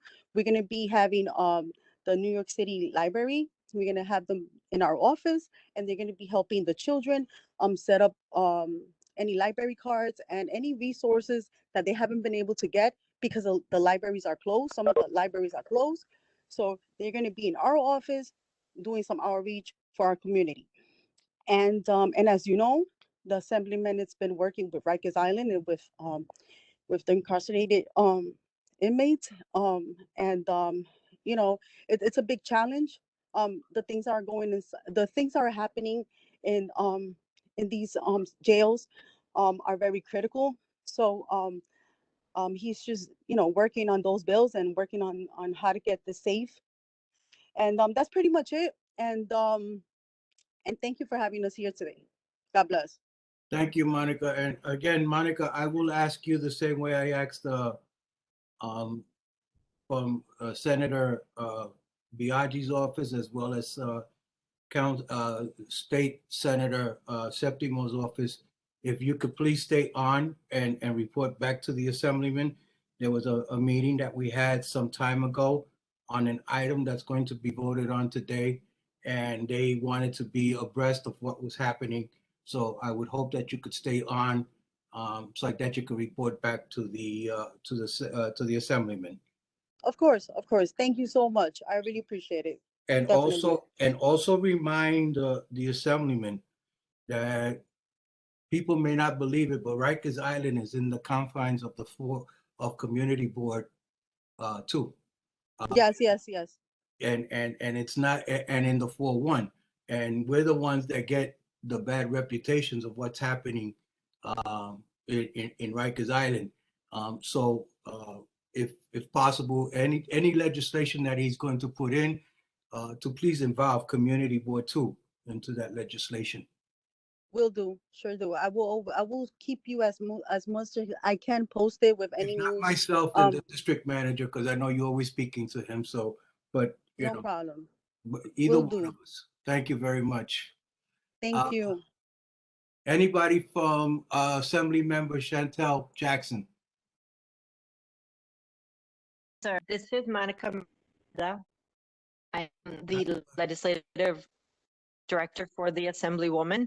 Apologies for not joining earlier, but I'm glad that the meeting is still going on, and thank you. Am I sharing any information, or am I introducing myself? I'm sorry. You're on. The next 2 minutes is yours. Oh, okay. Okay, great. Again, thank you, and thank you for the opportunity to speak on behalf of the Assembly member. It looks like, and I don't believe I've attended one of these meetings before, but it looks like what we do is give a little bit of information of what the Assemblywoman has been up to. And for the, we're not in session, so a lot of the time that's being spent right now is on constituent issues, the district office, and also he's been out and about attending events, connecting with the community, and be out there letting people know that she's here, us, the staffers are here.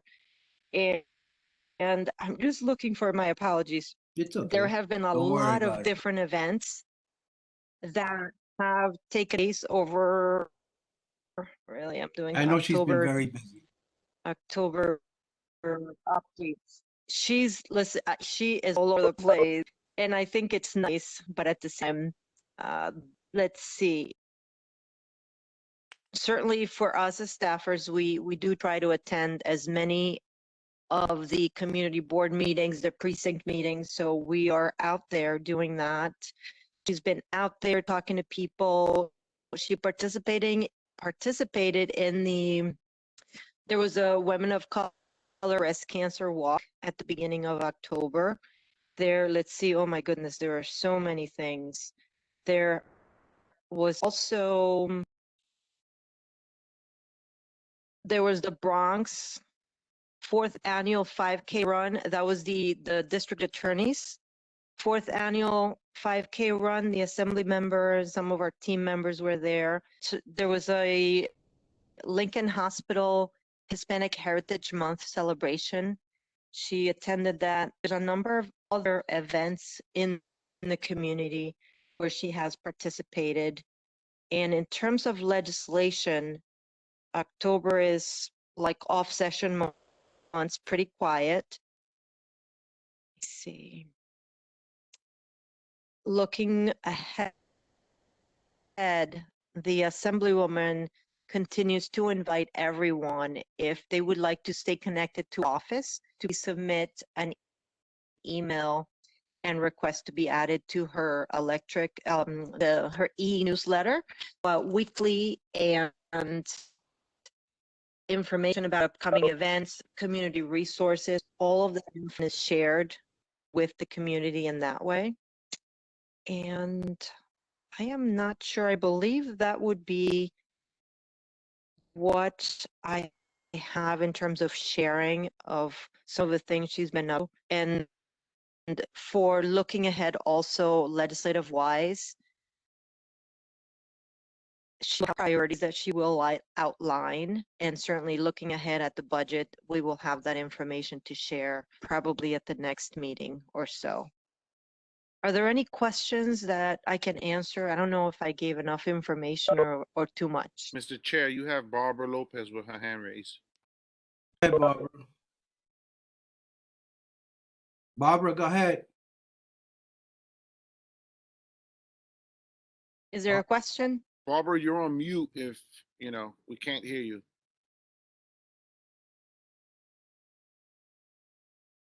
Barbara's trying to I'm unmute. here. Okay. Oh, okay. Okay, I have something to say, but it's not regards to her. So whenever there's a chance that you could get back to me, I would like to speak on Senator Sepulveda and what Altagracia said, and I don't want to be ignored. So please, when you have a chance, please allow me to speak. We have a segment, as to old business and new business. So that's when we'll handle whatever you wish to state. Thank you. Thank you.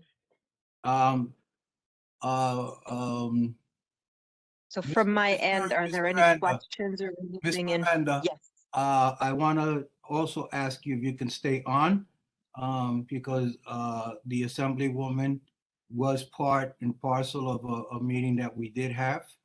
And she wanted to also be kept abreast of an issue that's going to be voted on later today. And so sure, yes, sir. I would, you could bring back the message of what occurred. Absolutely. Yes, I did hear that earlier comment, so I already prepared myself. I'm like, oh, okay. So thank you. All right. Thank you. And again, thank you for the opportunity. No problem, Ms. Miranda. The Congressman's office, Richie Torres. I know I saw Victor someplace around there. Hey, I'm here. Let me see. There you go. Hey, hi everyone. How you doing? Good, good. So my name is Victor Martinez, Deputy District Director for Congressmember Richie Torres. I have a couple of updates. I'm going to try to be quick. First of all, if you follow the news, you know that right now there's a big debate related to the Build Back Better Act. This is basically the President Biden's agenda, and there's a lot of stuff that is going to be on that bill. There's still a lot of discussion, a lot of debate happening related what at the end is going to be there. We don't know exactly what's going to be there at the end, but something that the Congress member is pushing for is to extend the child tax credit to be there permanently. You know that a lot of people have been benefiting because of that. The other thing is about public housing, to get funds for NYCHA and public housing in New York. So that's two of the items that the Congress member is fighting for to be part of that bill. The other thing is that we are receiving nominations for the Service Academy. We are going to receive nominations until November 29. So I'm going to send the information to Rolf. So you can share it and Cynthia, so you can share it to everyone, the details. And then lastly, feel free to contact our office. We are there to help with any federal issue or with any agency. The phone number is 718-503-9610. Have a great night. Thank you, Victor. It was nice seeing you again, or hearing from you. And give our regards to the congressman. I would extend an invitation to him for our next board meeting, and if he could make himself available, we would greatly appreciate it. But also, I will also ask that you stay on, so you could report back to him on an issue that I have personally spoken to him about, and he's aware of. And so if you could stay on, it would be greatly appreciated. Okay, yeah, I will do that, and I will let him know about next month. And one last announcement: we have partnered with the government of Puerto Rico to people that were born in Puerto Rico and they need a birth certificate. The government of Puerto Rico, they're coming to our offices every month to provide that service. So if you need like a birth certificate and you were born in Puerto Rico, you can contact our office and we can give you all the details about it. Victor, question. Bobby, I have a question about that too with Victor. Can I please have his email, because my sister from Puerto Rico was asking me questions about that, and if I could have his email, I could give it to her. He'll put it. Okay. He'll put it on the chat, and Yep. and you could get it off the chat.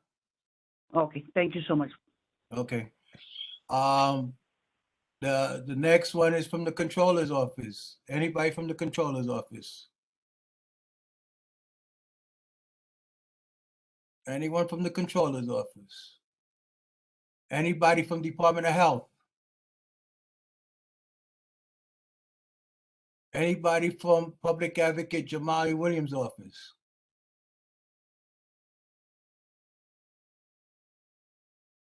Department of Sanitation, Fire Department, District Attorney's Office. Wow. Hello. Hello. Hi, give me one moment. Hi, Robert. Hi, Christina. How are you? I said, man, not even from there. I'm not getting a response. No, I'm sorry. I'm just a little delayed. It's okay. It's okay. I don't know if you guys are gonna be able to see me. Okay. Hi, good evening, everyone. Hi, Ralph. Hi, CB2 constituents. Hey, Bobby, Julia, and everybody, the whole crew. So just some updates from the district attorney's office. As you all know, it is Domestic Violence Awareness Month. As we're wrapping up, just to give an update that we hosted a 5K run, walk, and roll on the Grand Concourse on October 16th, excuse me. It was a well-attended event. We aimed to have 250 people, and we had about close to 400 people come out, survivors and support systems for those survivors. And I want to just give on a personal note, I want to give a shout out to CB2's Maggie and Jose. Jose attended the event. And while we usually don't have outside volunteers, he was very instrumental in helping us set up.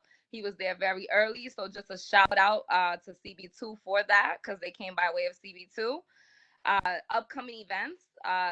Tomorrow, we're hosting an Infant Safety Fit Expo. And that'll be a virtual event. I'll be sending the flyer out. It'll be taking place from 2 to 5 p.m.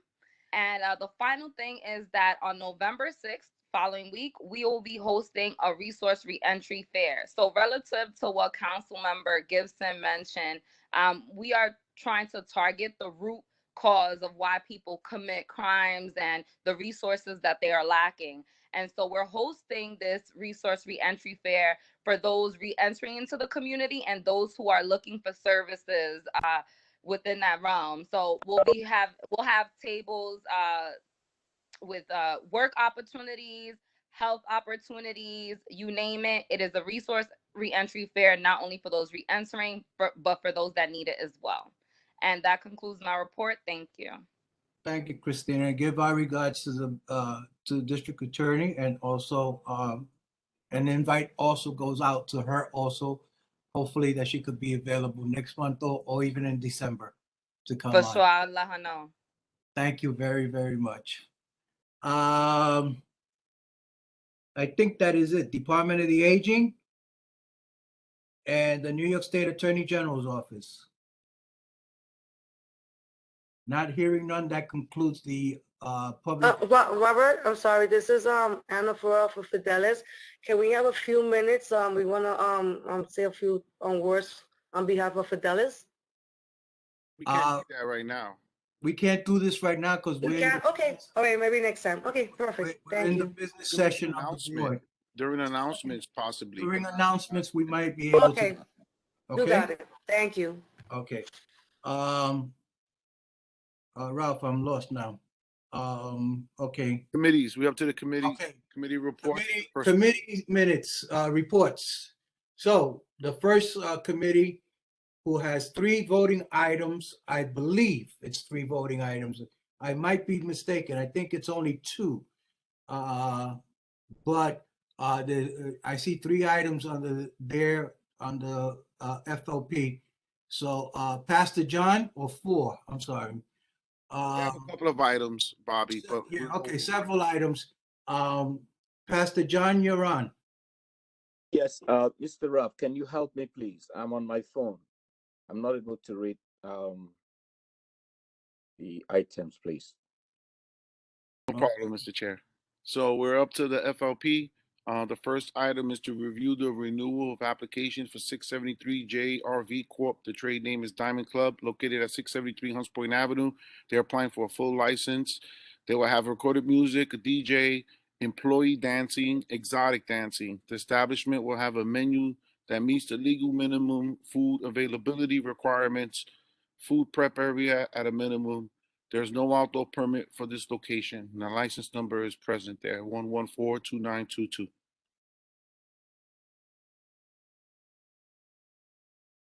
Mr. Chairman? Yes. Yes. So this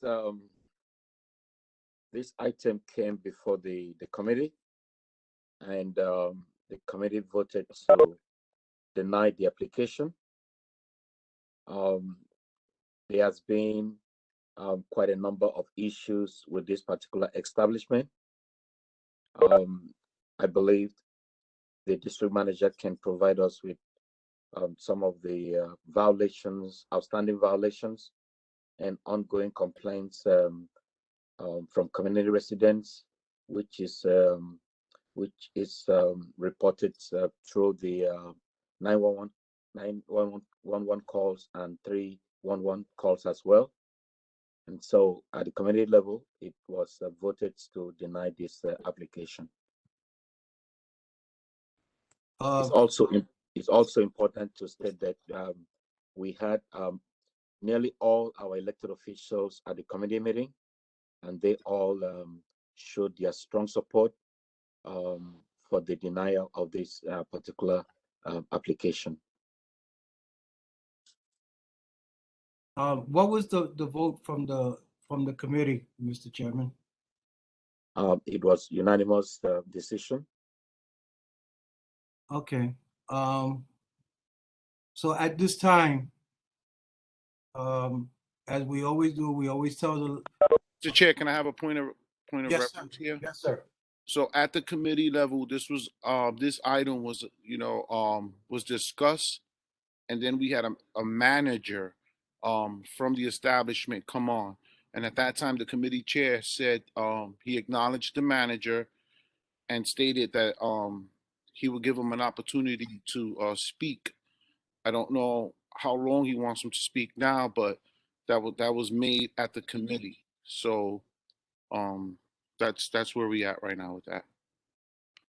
Well, because of time, because we're at almost 8 o'clock, I will give the timeout, which is only 3 minutes, for if the representative is here. But I want to hear from Ms. Lucia Martin, who is the owner of this establishment. A point of correction, I don't know if she's the owner, but she's the licensee, Mr. Chair. The license is on her name. Licensee of this establishment. Yeah, she's the owner. Can I hear from the licensee? Owner, and she's not feeling. That's why I have the power of attorney to speak on her behalf. I understand that you have a power of attorney. We've asked the State Liquor Authority on this issue. State Liquor Authority has stated to us that it makes no difference whether there's a power of attorney. The licensee must be in the room when the attorney is speaking on her behalf. Well, due to COVID, she's not able to speak, and I'm here to speak on her behalf. And I just want that opportunity to have that. So, Mr. LaCourte, I am only going by what I have been instructed by the State Liquor Authority, and she should have made some efforts to be here. We're doing everything virtual. I I'm apologize. sorry, we're doing everything virtual. We're doing everything virtual. Right. So I apologize for that. we're doing everything virtual. So I apologize, but she could have been on to say not some feeling words and then refer back to you, but she's not even here. She's not feeling well, but I'm here to speak on the club's behalf. I understand. I understand. I understand what you're saying. If you could just let me speak. The last time I was here, I was waiting to have the opportunity to speak.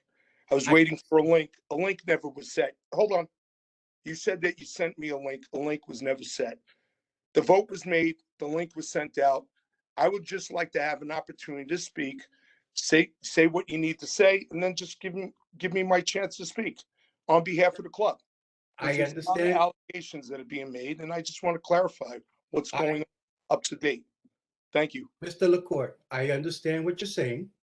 I am only going by what has been referred to me by the State Liquor Authority. If you have a complaint on how I'm doing this, you can refer back to the State Liquor Authority because they're telling me, excuse me, I listen to you. I listen to you. That's fine.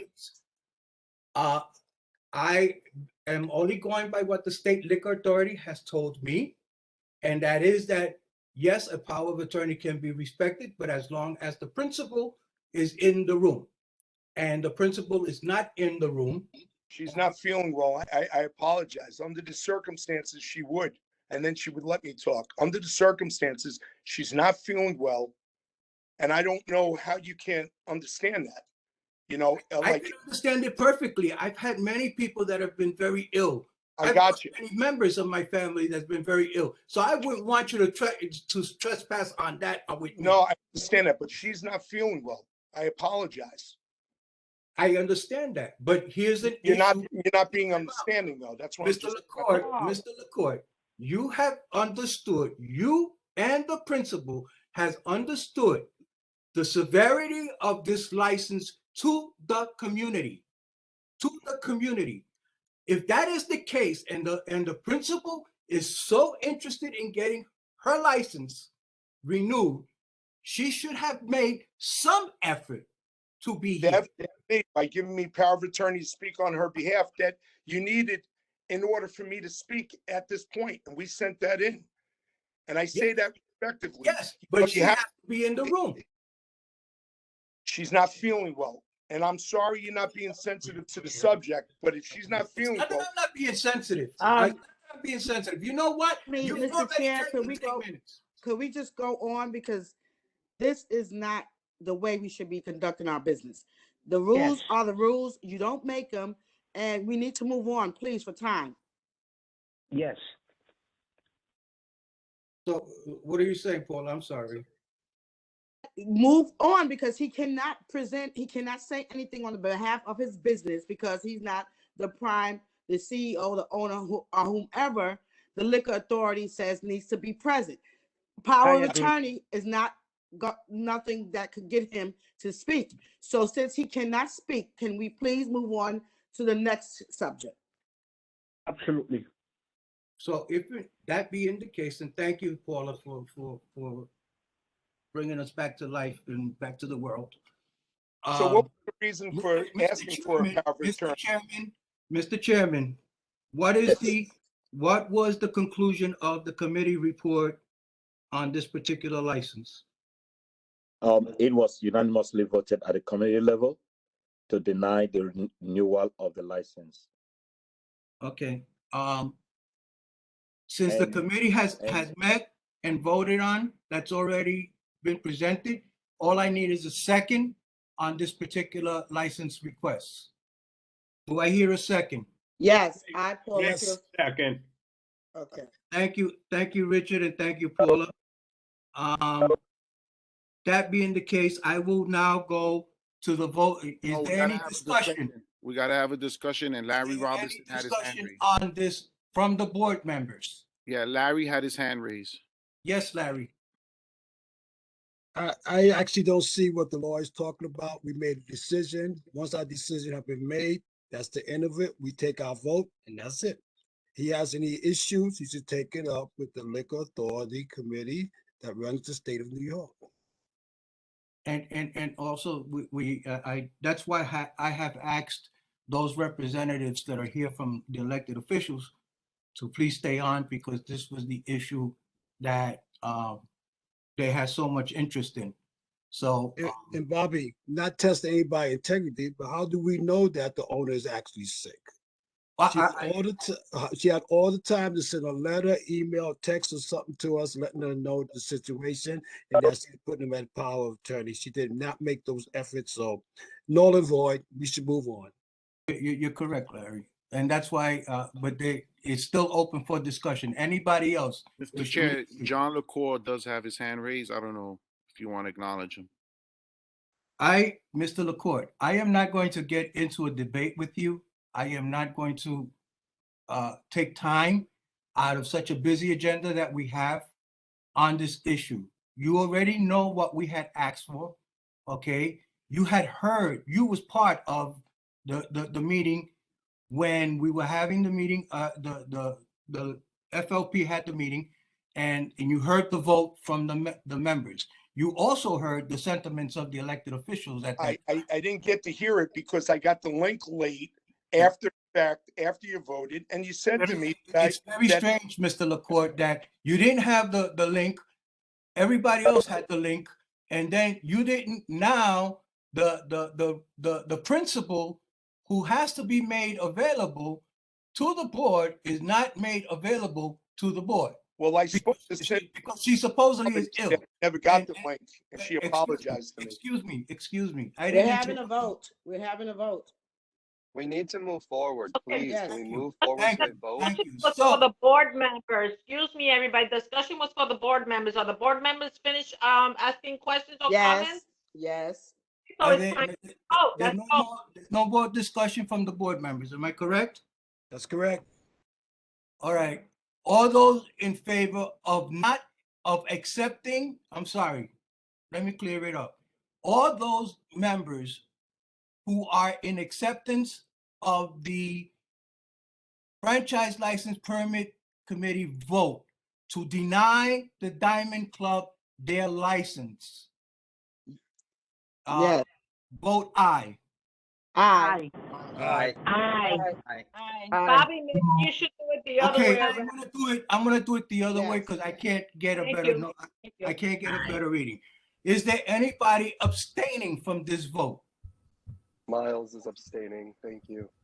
Okay. Is there anybody else abstaining? Is there anybody voting no on this particular recommendation from the committee?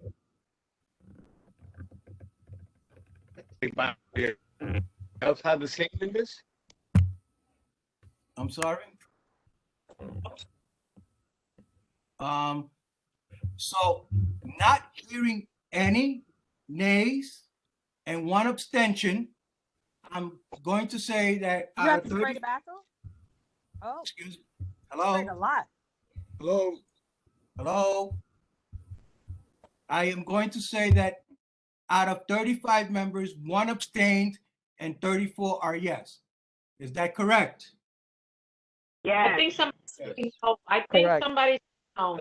Look at the Yes. Look at the chat. Somebody's saying no. Who's saying no? I'm an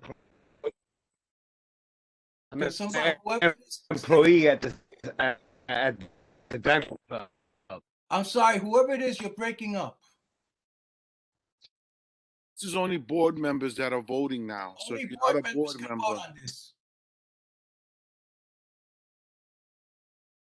only board members. Not hearing anything else from board members. Not hearing anything else from board members. I will then deem it that it's 34 members that have voted in acceptance the recommendation of the Franchise License Permit Committee. And Mr. District Manager, I will ask that you please forward this to the State Liquor Authority first thing tomorrow morning with the vote. You can sign my name if you need to sign my name. you can sign I'm authorizing you to sign my name in the letter. I will follow up with an email, and I will include the executive officers or the executive committee. Also, Mr. District Manager, I would ask that the elected officials wanted to be informed. I know that their reps are here. So any reps that are still here, please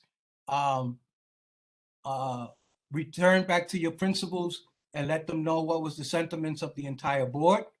And I believe that Assembly Member Septimo had made a request to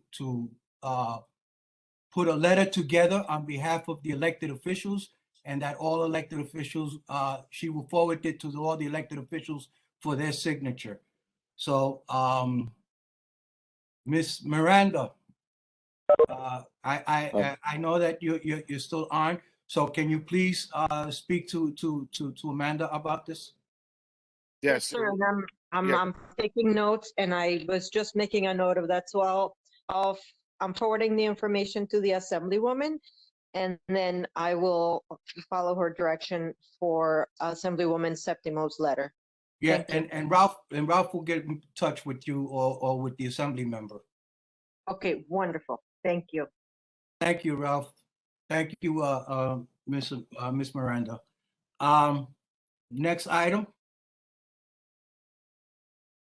Item number 2, Mr. Chairman.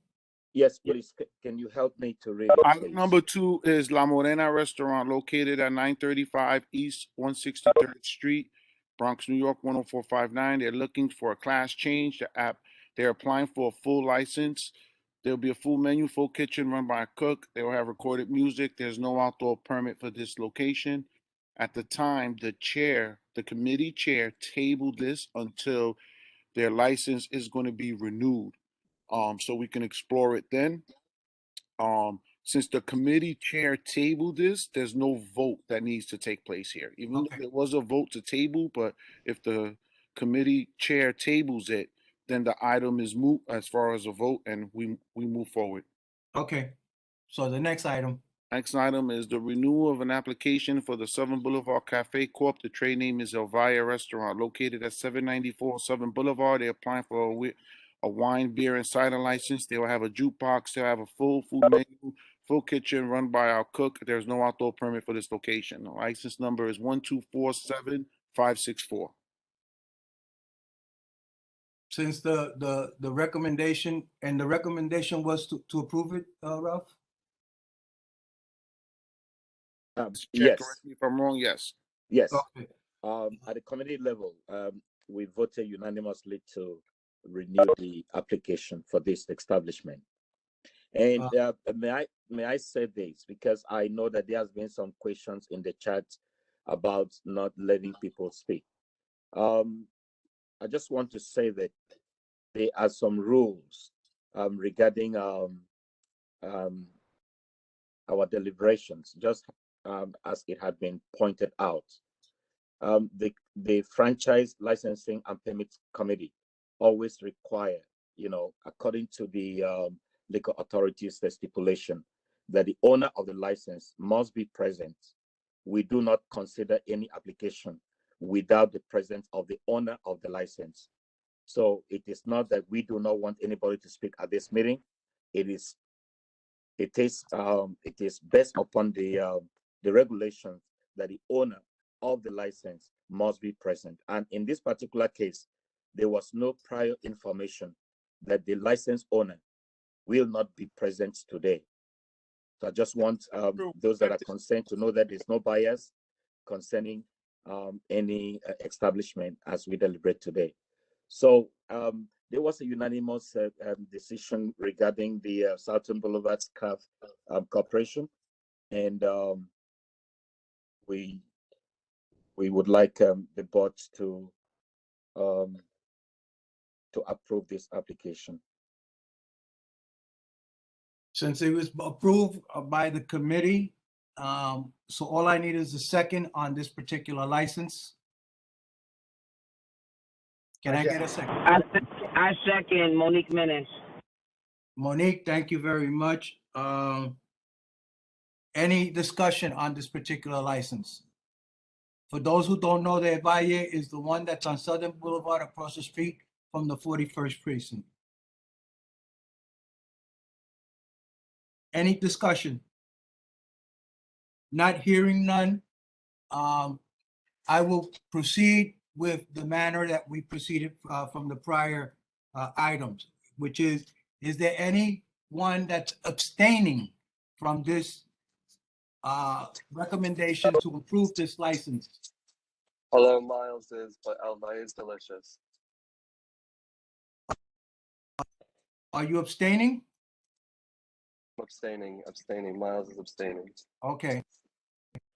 Is there anybody else abstaining?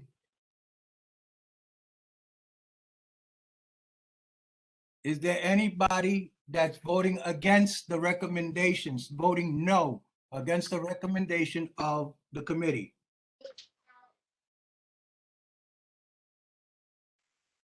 Not hearing none.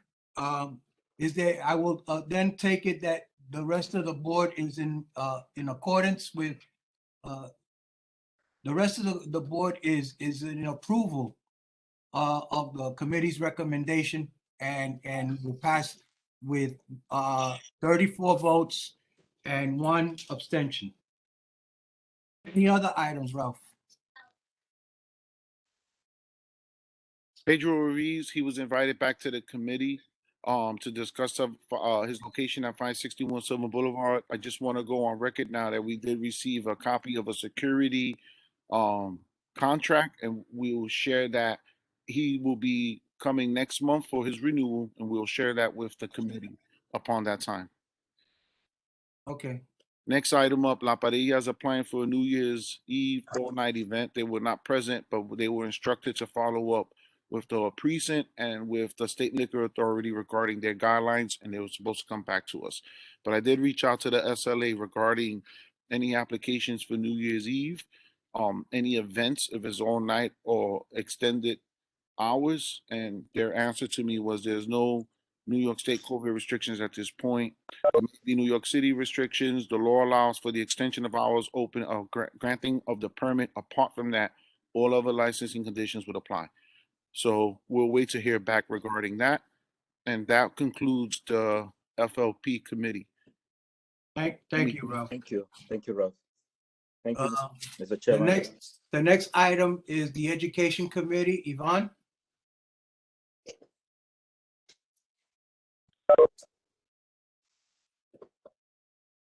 I'm here. Hi guys. I will make this brief. It's late. We had an education meeting. We met last week. It was really great. You can refer back to the recording. But it was great. We had I'm sorry. We had a representative come from Advocates for the Children of New York City.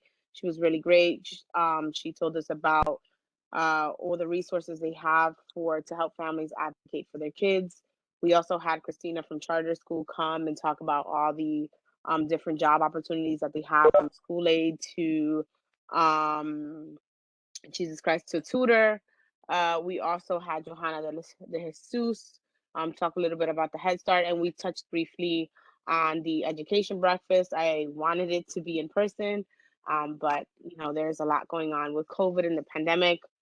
So we are pushing to have a virtual event in January and February with the schools, and I'm partnering up with Johanna from the Peninsula, and also touching base with Jill from HPAC to help assist with the event. So yeah, that's it. Mr. Chair, you have Cynthia Byers, or Madam Chair, I'm sorry. Cynthia Byers has her hand raised. No, I was trying to take it down. I'm sorry, Ralph.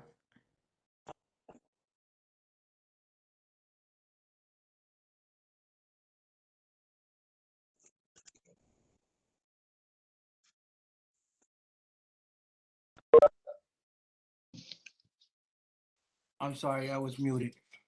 So that's the conclusion of your report, Yvonne? Yes. All right, thank you. Echo, Maria Torres. Okay, good evening. Very quickly, you can see in the minutes we had no voting items. Hillary Bosch from the Department of Sanitation presented on the composting program, which will be starting up again. So please keep an eye out for that within the district. Miranda Goodwin talked about the New York Independent Redistricting Commission, and there'll be a meeting on November 9th to discuss the Bronx aspect of that. And then State DOT came and presented about the construction that's been going on for the Hunts Point interstate issues. And City DOT came and gave a presentation about City Bike in the area. And it's all in the minutes if people want to review them and or in the recording. And that's it. Thank you, Maria. Special events, V, I don't know if you want to give any more accolades than what you've already received, but please do. Good evening, everyone. I'll make this quick. I really just want to thank CB2 and everyone that was involved on Saturday. It was a really great turnout, and I think that the community was really happy to see that we were back after a 2-year hiatus because of COVID. Real quick, I just want to give a shout out to two individuals that helped me out a lot in the process, and that is Cynthia Baez and Officer Sokola. Without you two, I don't know what I would have done. So I really just wanted to make sure that I give them that shout out because we were a team of 3, and you know, without them, I don't think I would be able to make it possible. I also want to give a shout out to all of the volunteers that showed up and helped me out, and the support from just the community, the residents. I was overwhelmed, you know, when I got a chance to hear the feedback. It was all positive. And when I first joined this committee, I said to Mr. Chair that I wanted to bring something different to this committee. I wanted to do things that were never done before in the past. And I think that we were able to accomplish that over the weekend. And I have so much more to offer this community. And again, I just want to thank everyone for the support. You know, all the sponsors, Fidelis, Planet Fitness, Verizon was there.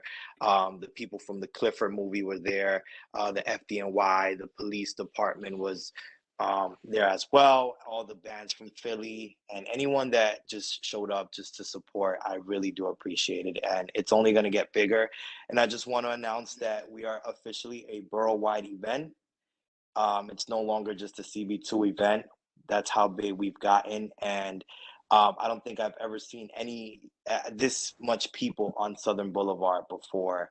And I counted the minutes, and we were literally marching for an hour just out of Simpson. That's how big this parade has become. So congratulations to CB2.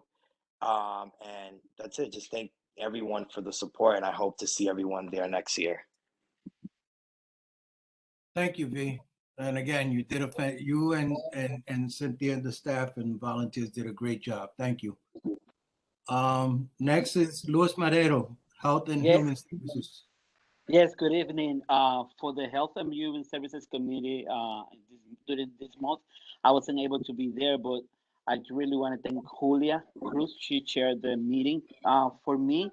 So basically, there was somebody who's going to do a presentation, a guest, about suicide. The person couldn't come, so there was a lot of breast for the breast walk follow-up, and also we spoke and just saved your date for December the 1st. We're 8th day. We're going to have a ceremony, as we always do, at the Square Park by the 6th train. And for the minutes, please refer back to the recorded meeting. Thank you, Hannah. Have a great night. Thank you, Louis. Larry Robinson, Youth Services. Yeah, good evening, everybody. Good evening. Just to let you guys know, I'm not really ready for this report. I had a little personal problems in my life recently pertaining to my grandson. He had surgery yesterday, and I'm a little stressed out about that. But I move forward. We had a great meeting for the youth services. When I say that, I'm saying that we had like over 30-something people that participated, that showed up, even though it was virtually. I thought that was a lot of people because you usually don't go that high. One of the groups that gave a presentation was the 100 men's services. That is a youth service that is given in Harlem, but is for Black and Latino men. And they have a mentor program, and they have scholarship entities that was given out. They take an application up to November 19th. And it's a good program. I recommend that some young men that are hanging out on the streets to get involved with that program. It'll put them in the right direction, I think. Mr. Peter Serrano was supposed to give a presentation from the South Bronx concerned citizen. He wasn't able to do that because he wasn't able to link up properly. He was having computer problems. We had a Mr. Antoine Noble from We Got Next Sports. He talked about his program, his connection with the Hunts Point Recreation, and he's collaborating also with Ray and Roy to do some events in the community. That's another program to check out. We also have Miss Ulysia Rita from the Northside Center of Child Development. She's a crisis counselor, and she talked about a few things. She wasn't seeking a letter of support or nothing, but I thought it was interesting because my grandson has autism. He's autistic, and he just had surgery, so that really hit me hard. I think that people that have children should get their children checked for developmental problems because there's an issue that's going on, especially in the poor neighborhoods where they can't get the proper medical attention that they're supposed to get. Just my personal feeling. We have Miss Belinda Simmons, who's Associate Human Rights Specialist for the New York City Human Rights Commission from 1932 Arthur Avenue, that gave a presentation. And she was looking for to add new members to their Youth for Equity and Solidarity, YES Council for the 2021-22 term.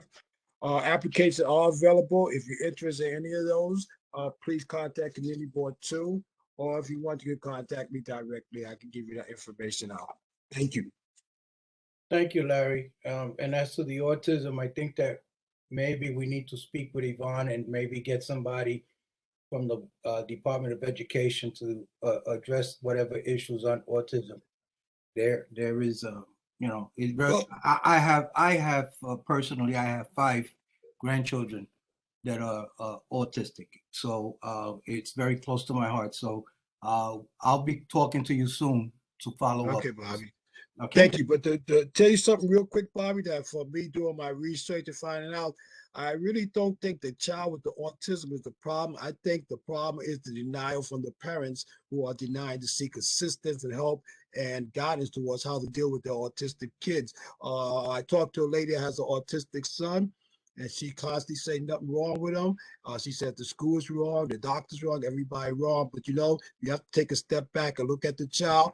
And it's for you as the parent, the grandparent, whoever you are, to do the best you can to help that kid out so their lives could be a bright life in the future rather than denying things. We all deny stuff, but things like that, I can't see how you could do that to a child. That's my personal opinion. You're correct, but it's very hard. Trust me, it's very hard for parents to come to an acceptance. I've been, like I said, I have 5, and my daughter is very educated, and my son-in-law is very educated, and regardless to how much education, it's very hard to come to that exception. So I understand. Is it my turn? Yes, it's Thank your you. turn, Paula. Okay. Good evening, everyone. This is Paula Fields Conyers, the chair of the Housing and Land Committee. Just a little brief update. We had one, Ismini from Manny Group, who is the ambassador to the HPD, and she's overseeing the Peninsula Project. She gave us an update. She talked about dates for workshops that would be for the community. As you know, a developer that comes to our district, there's stipulations, and we try to, have an agreement on certain things that the community wants in that entity. And so, it's just that sorry, my phone, I'm sorry. So she gave a brief update about that, the workshops. One of the workshops is understanding HPD, signing on to Housing Connect, and then getting your credit fixed. And we're pressed for time with this particular project. She also had talked about another development. And so you can just reflect. My minutes are probably in a package where you can probably go, and it's also on YouTube. Thank you. Good night. Thank you, Paula. And you've done a fantastic job with putting this thing together, and the committee has worked hard on the housing issues of this community. So thank you, Paula. Old business. Going on to old business. I know Barbara, I don't know if it'll be on the new business, but Barbara wanted to speak. I don't know Yes, if she's still Barbara. here with us. Actually, no, she must have gotten off. I don't, oh, she is here. She has her hand raised. Okay, Barbara, go ahead. Barbara, you're on mute.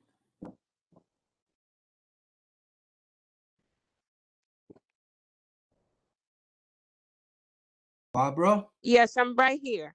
Okay. Okay, I'm talking because Altagracia was talking about the senator. And I just can't sit here and listen to something that I disagree with. You know me. You know I run through this neighborhood and I tell you where the sidewalk or where something is and what's happening. I do that all the time. And I go by the senator office. I have sent people that have issues with my building and they have helped them. I also send people to look for jobs and people are getting jobs. So I don't know what Altagracia is talking about. So I just wanted y'all to know that I disagree with that. And I'm glad that you've been able to rectify that statement or that sentiment that was being shared. Yes, I really don't feel that's fair to attack someone in that way because you know the senator have done his best. Nobody out there is perfect. They all make mistakes. That's true. Okay? And we all need to reconsider. Everyone has helped us in everywhere they can.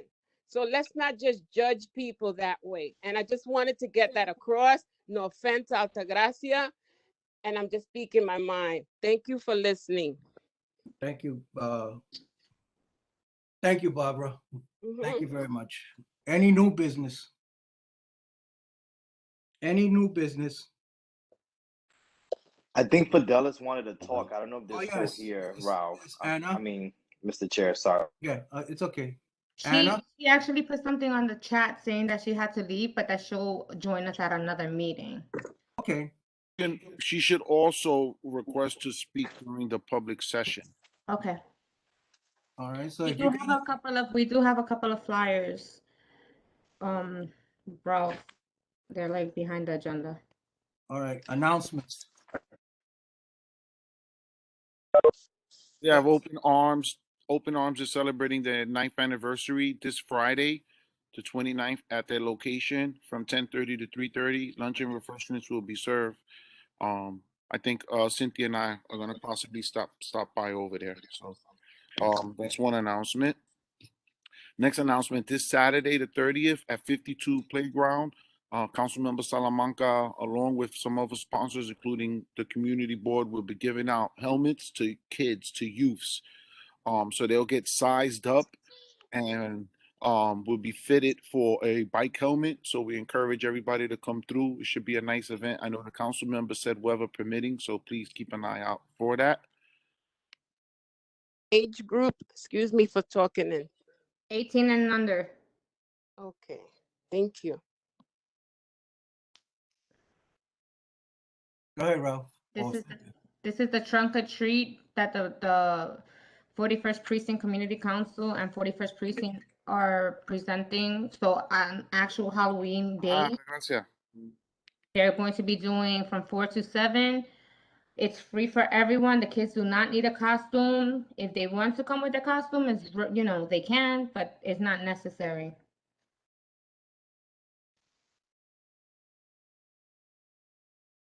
Is that it? Okay. Kids 12 and under. 12 and under? Thank you. Yes. And this is what the housing committee came out of the housing committee. It's on the 28th, actually tomorrow, they're going to be doing workshops for Housing Connects. And so if anyone needs help with that, they can log on to this and they will be helped.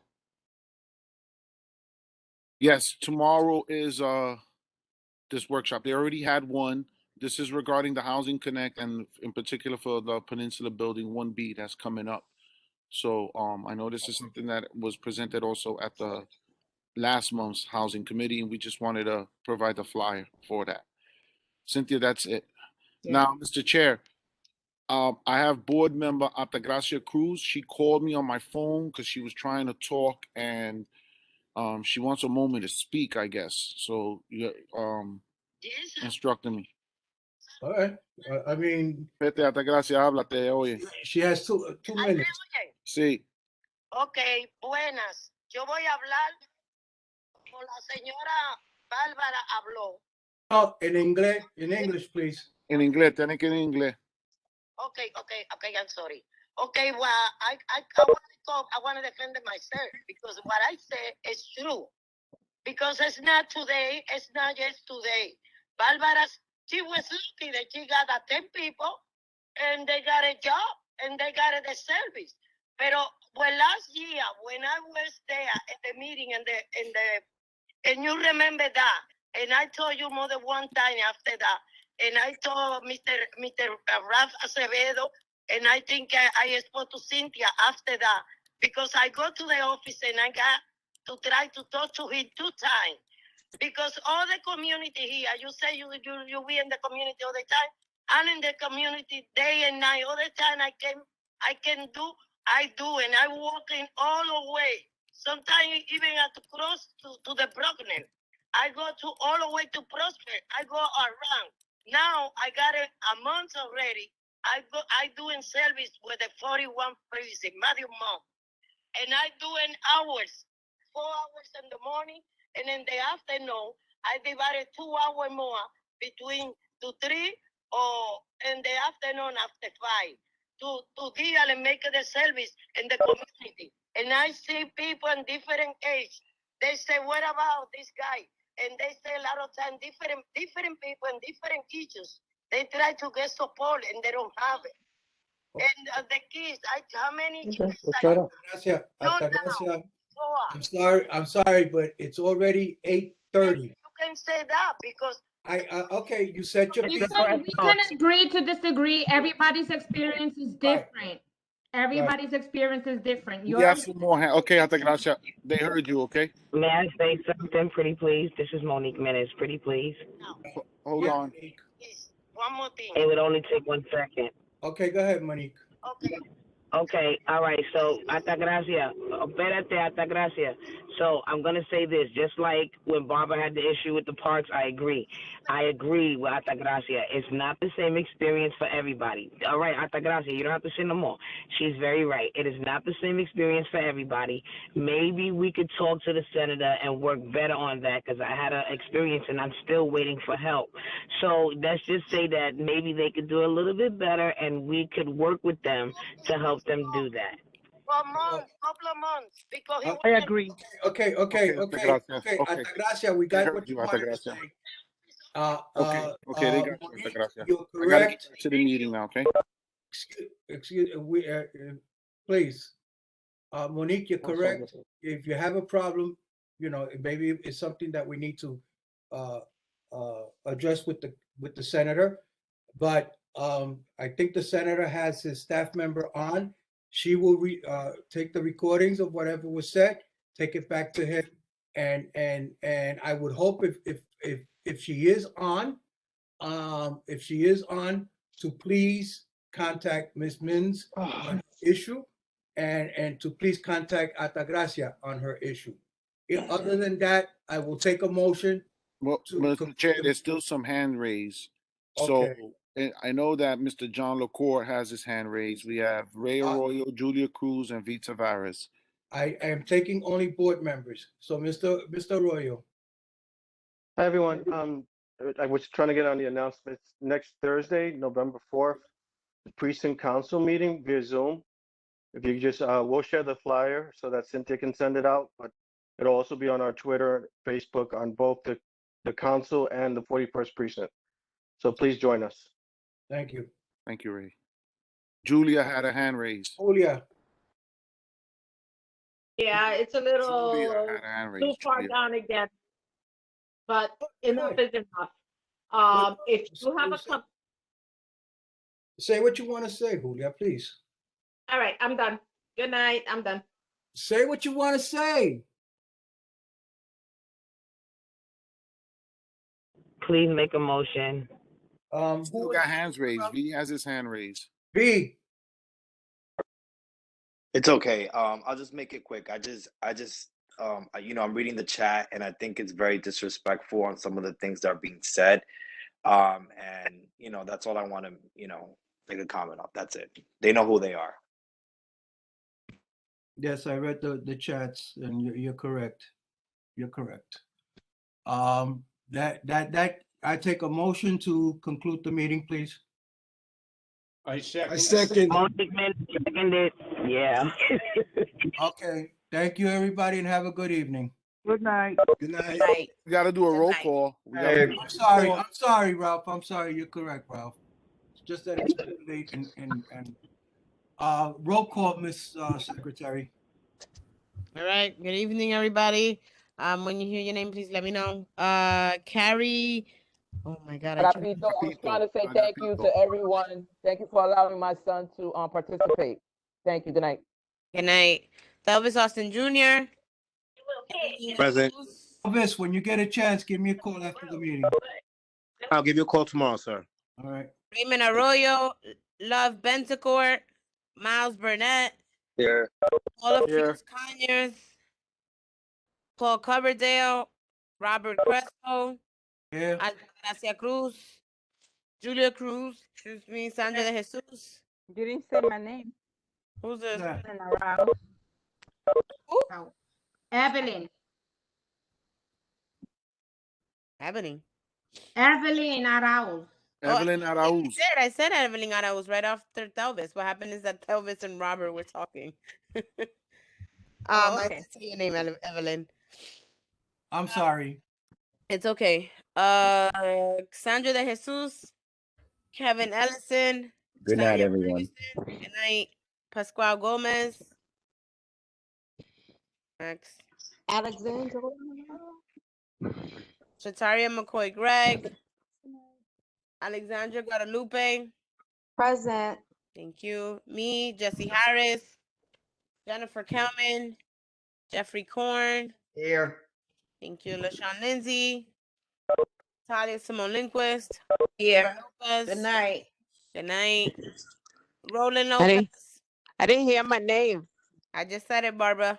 I'm still here. Please slow down so we all could, listen to you because you're really going a bit fast. With no disrespect. You got it. Thank you. Roland Lopez. Nicholas Mario. Luis Marrero. Good night. Good night. Jonathan Maltid. Cedric McCluster. He's not here. Monique Menes. Good night, y'all. Good night. Clifford Muniz. Reverend Moses. Lynette Olmo. Good night, Maggie everyone. Good night. Maggie Ortiz. Larry Robinson. Good night, everybody. Good night. Anthony Rodriguez. Charlie Samboy. Richard Sherman. Good night. Good night, Richard. Tamara South. Leonci Tavares. Maria Torres. Good I'm here. I'm sorry. I'm here. No worries. Good night, guys. Good night, Maria. Good night, Beyonce. Marilyn Roten. Good night. Good night. And Pastor John Udu. Good night. Good night. All right, Chairperson, I finished. Thank you very much, Madam Secretary, and I hope everybody have a safe weekend, and I'll see you guys soon. Thank you. You too. Be safe, everybody. Everyone.